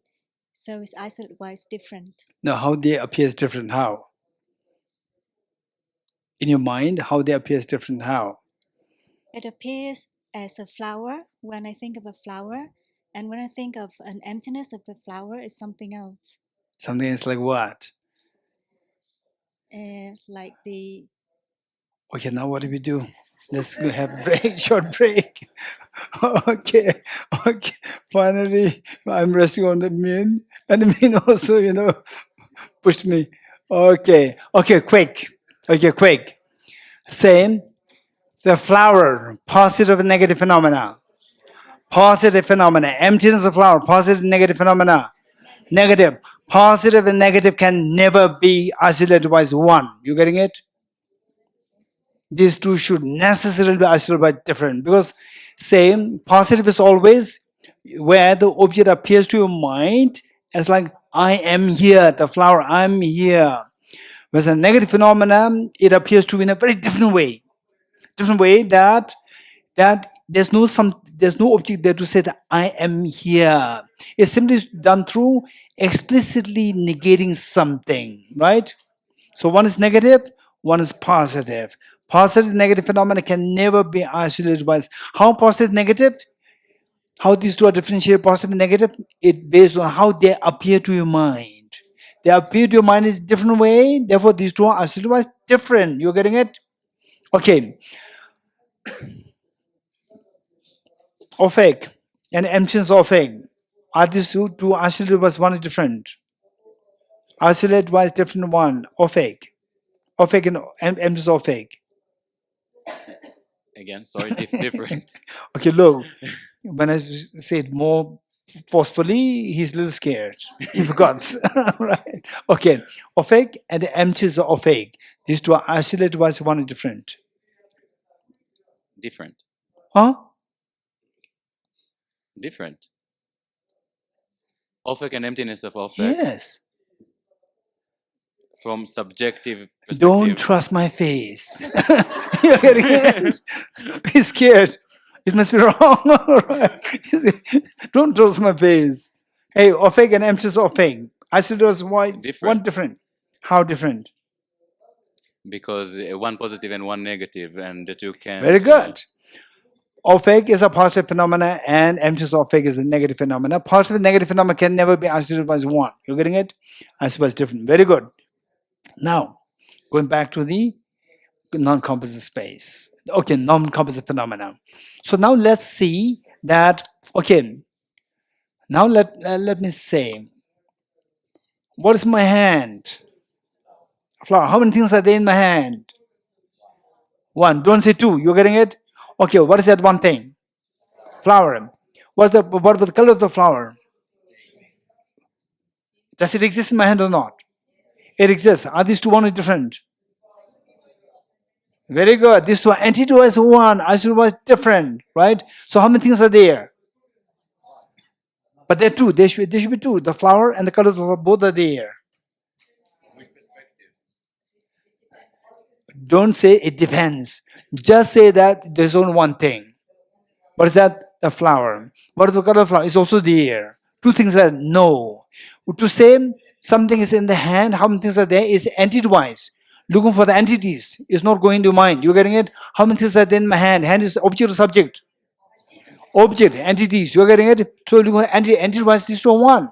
Just say there's only one thing. Problem solved. Right? Nobody will say that you are crazy. Right? Okay, it is logically consistent. This is so important.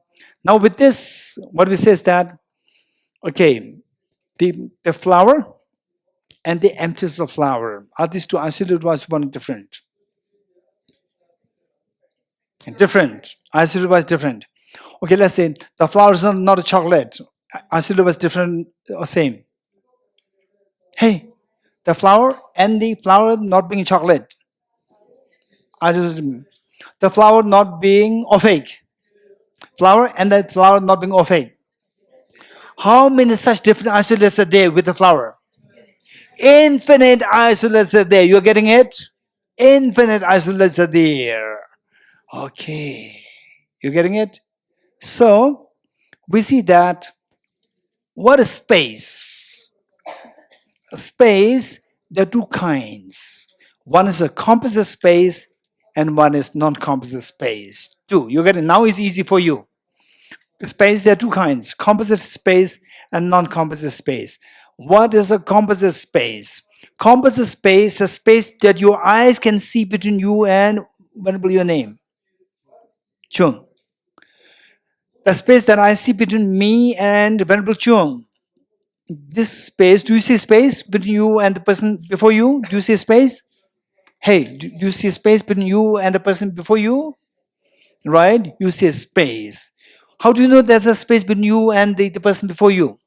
Your eyes could see that. You getting it? That space is known as a composite space. What your eyes can see is a composite space. You getting it? The space that you see, that is a composite space. Now, this space is it flower or not? This space that you and the person before you, their space, is that of chocolate or not? That's not chocolate. So this space empty of being chocolate. This space empty of being chocolate, are these two isolated, one and different? Hey, they're different. You're getting it? All the isolates of the chocolate, of the what? The space. The space and the space not being a chocolate. Space and space not being a venerable chung, right? All these are isolated but different. Now, this space that we see, that space which we can see is a composite composite space, is a composite phenomena or non-composite phenomena? That's a composite phenomenon because this space can be divided into parts, divided into spatial parts, directional parts. You getting it? So therefore, it is composed of these small parts, right? Say the moment I go closer, then the Buddha will say, "Don't come too close me." You're getting it? So the spaces, some of the space are losing, right? So directional parts, that is a composite space or composite phenomena and composite space. Now, what is non-composite space? This space has many qualities. This flower has many qualities, yes? This flower is beautiful. This flower is not a chocolate. This flower is not Ben. This flower is not Tushita. This flower is not car. How many such qualities are there? Attributes. How many such attributes are there? Infinite attributes are there. You're getting it? Likewise, this space between two of us, this space has infinite qualities, yes? This space is not a chocolate. This space, tell me something. This space is not what? This space is not a pillar. This space is not offic. This space is not coffee, and so forth. There are so many attributes. One of which is this space, one of the very important attributes of this space, that this space this space allows you to move your hand freely in between. Yes? Yes. This space does not obstruct you. So this space is absent of obstruction. This space has a quality of absence of obstruction. You're getting it? So this space and the quality of absence of obstruction, are these two isolated but somewhat different? They same. The whole and the parts, object and its attributes, the relationship is always entity was one, isolated was different. You said it, we learned it yesterday. Let me repeat it. Object and its attributes, the relationship is always entity was one, isolated was different. So this space as the object with the attribute absent of obstruction. Absent of obstruction, this is the object and its quality. So these two are, there was relationship, entity was one, isolated was different. You're getting it? So there's one space which is visible. One space, just a quality of that visible space. What is that quality? Absence of obstruction. That absence of obstruction is known as, okay, so don't forget it. Now, let me also tell you that what is impermanent phenomena? All composite things are impermanent. You getting it? So what is impermanent? Impermanent means with changes, momentarily changing. So do you agree with me that the flower in my left hand, and the absence of the flower in my right hand, which is momentarily changing? Flower in my left hand is momentarily changing. The absence of flower in my right hand, is it changing? Because there's no object inside to undergo change. You getting it? Listen. No, listen. Say the change connotes that there's object there. Okay, let's say we keep this flower here, here, then we all leave for 10 months, lock this hall. We come back. What happened to this flower? It dies, it droops, it what? Okay, the space in this, it becomes old. Right, this space inside will not become old. You're getting it? This space will not become old. Absence of obstruction will not become old. Now I'm so old that I cannot, stop the obstruction. No. So there's no same absence. There's no substance there to say that I'm the same which undergoes change. There's no substance there. With the flower, there's a substance there which undergoes change. Yes, you agree with me? So where there's a substance, then you can speak about the change. Where there's no substance, there's no change. You're getting it? In that sense, listen, I know what you're asking, right? So this come later. First, did you understand this much? Good. Just follow this much.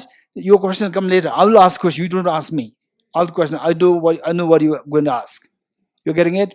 So first understand this. For impermanent phenomena means a substance which undergoes change. Whereas if there's no substance, there's nothing to undergo change. You agree? This much you agree? Good.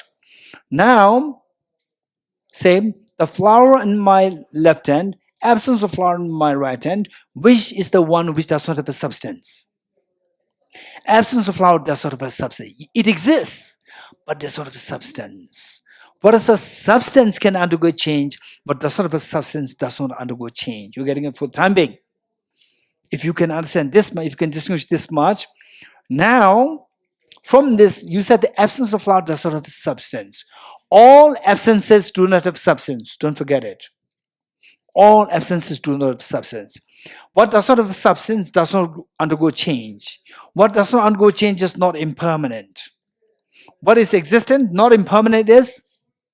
Hey, what is existent but not impermanent is? Permanent. You're getting it? So therefore, all the absences, absence of chocolate, absence of flower, absence of objective existence, so forth, they're all permanent phenomena. Permanent doesn't mean that it will last for long. You're getting it? I'll give an example. Okay, now, Ofeg, see the example that I'm giving you, it answers your question. You getting it? Okay, let's all stretch your two arms out.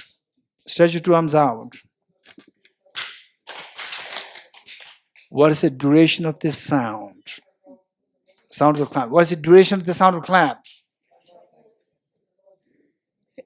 Yes. What your name? Karan. Karan is just saying 1.57. Dark. Right? 1.5 second.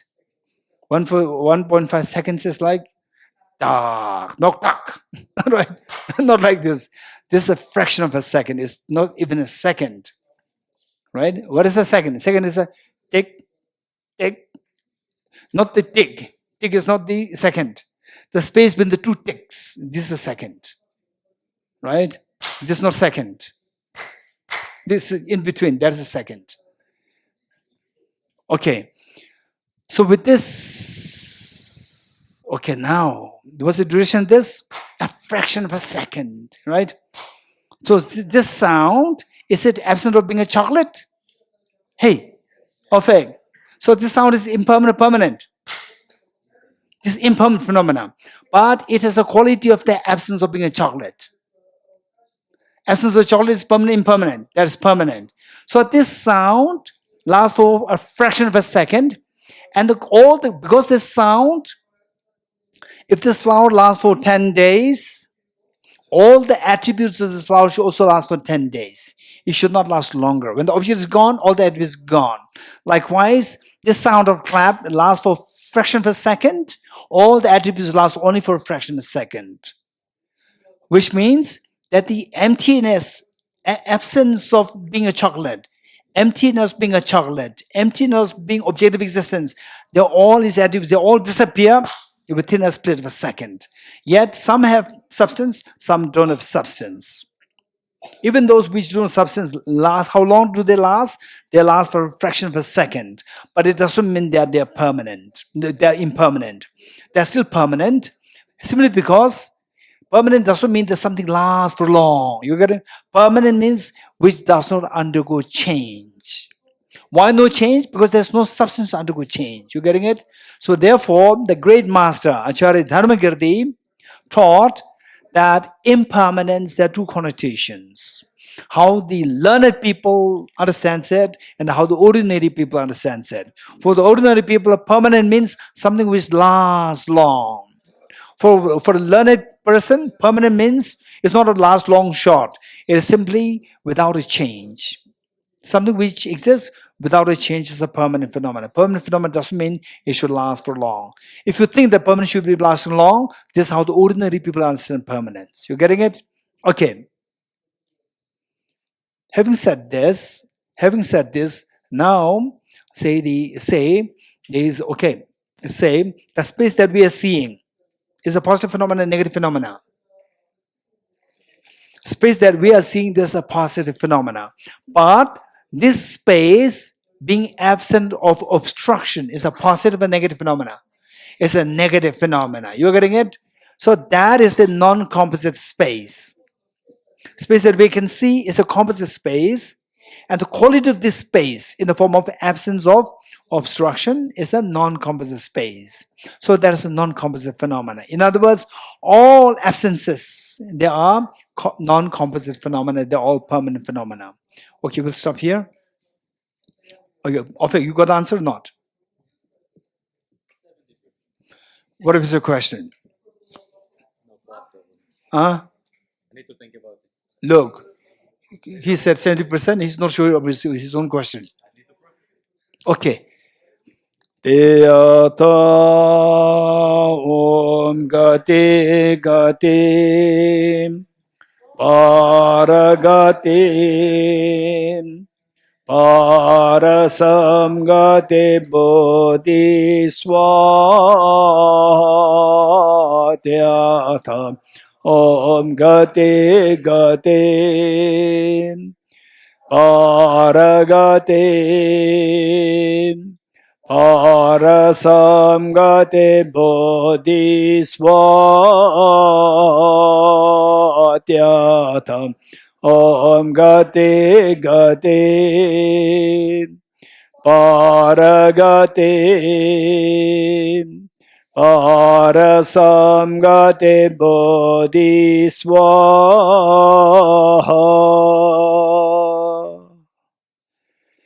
3 prostrations.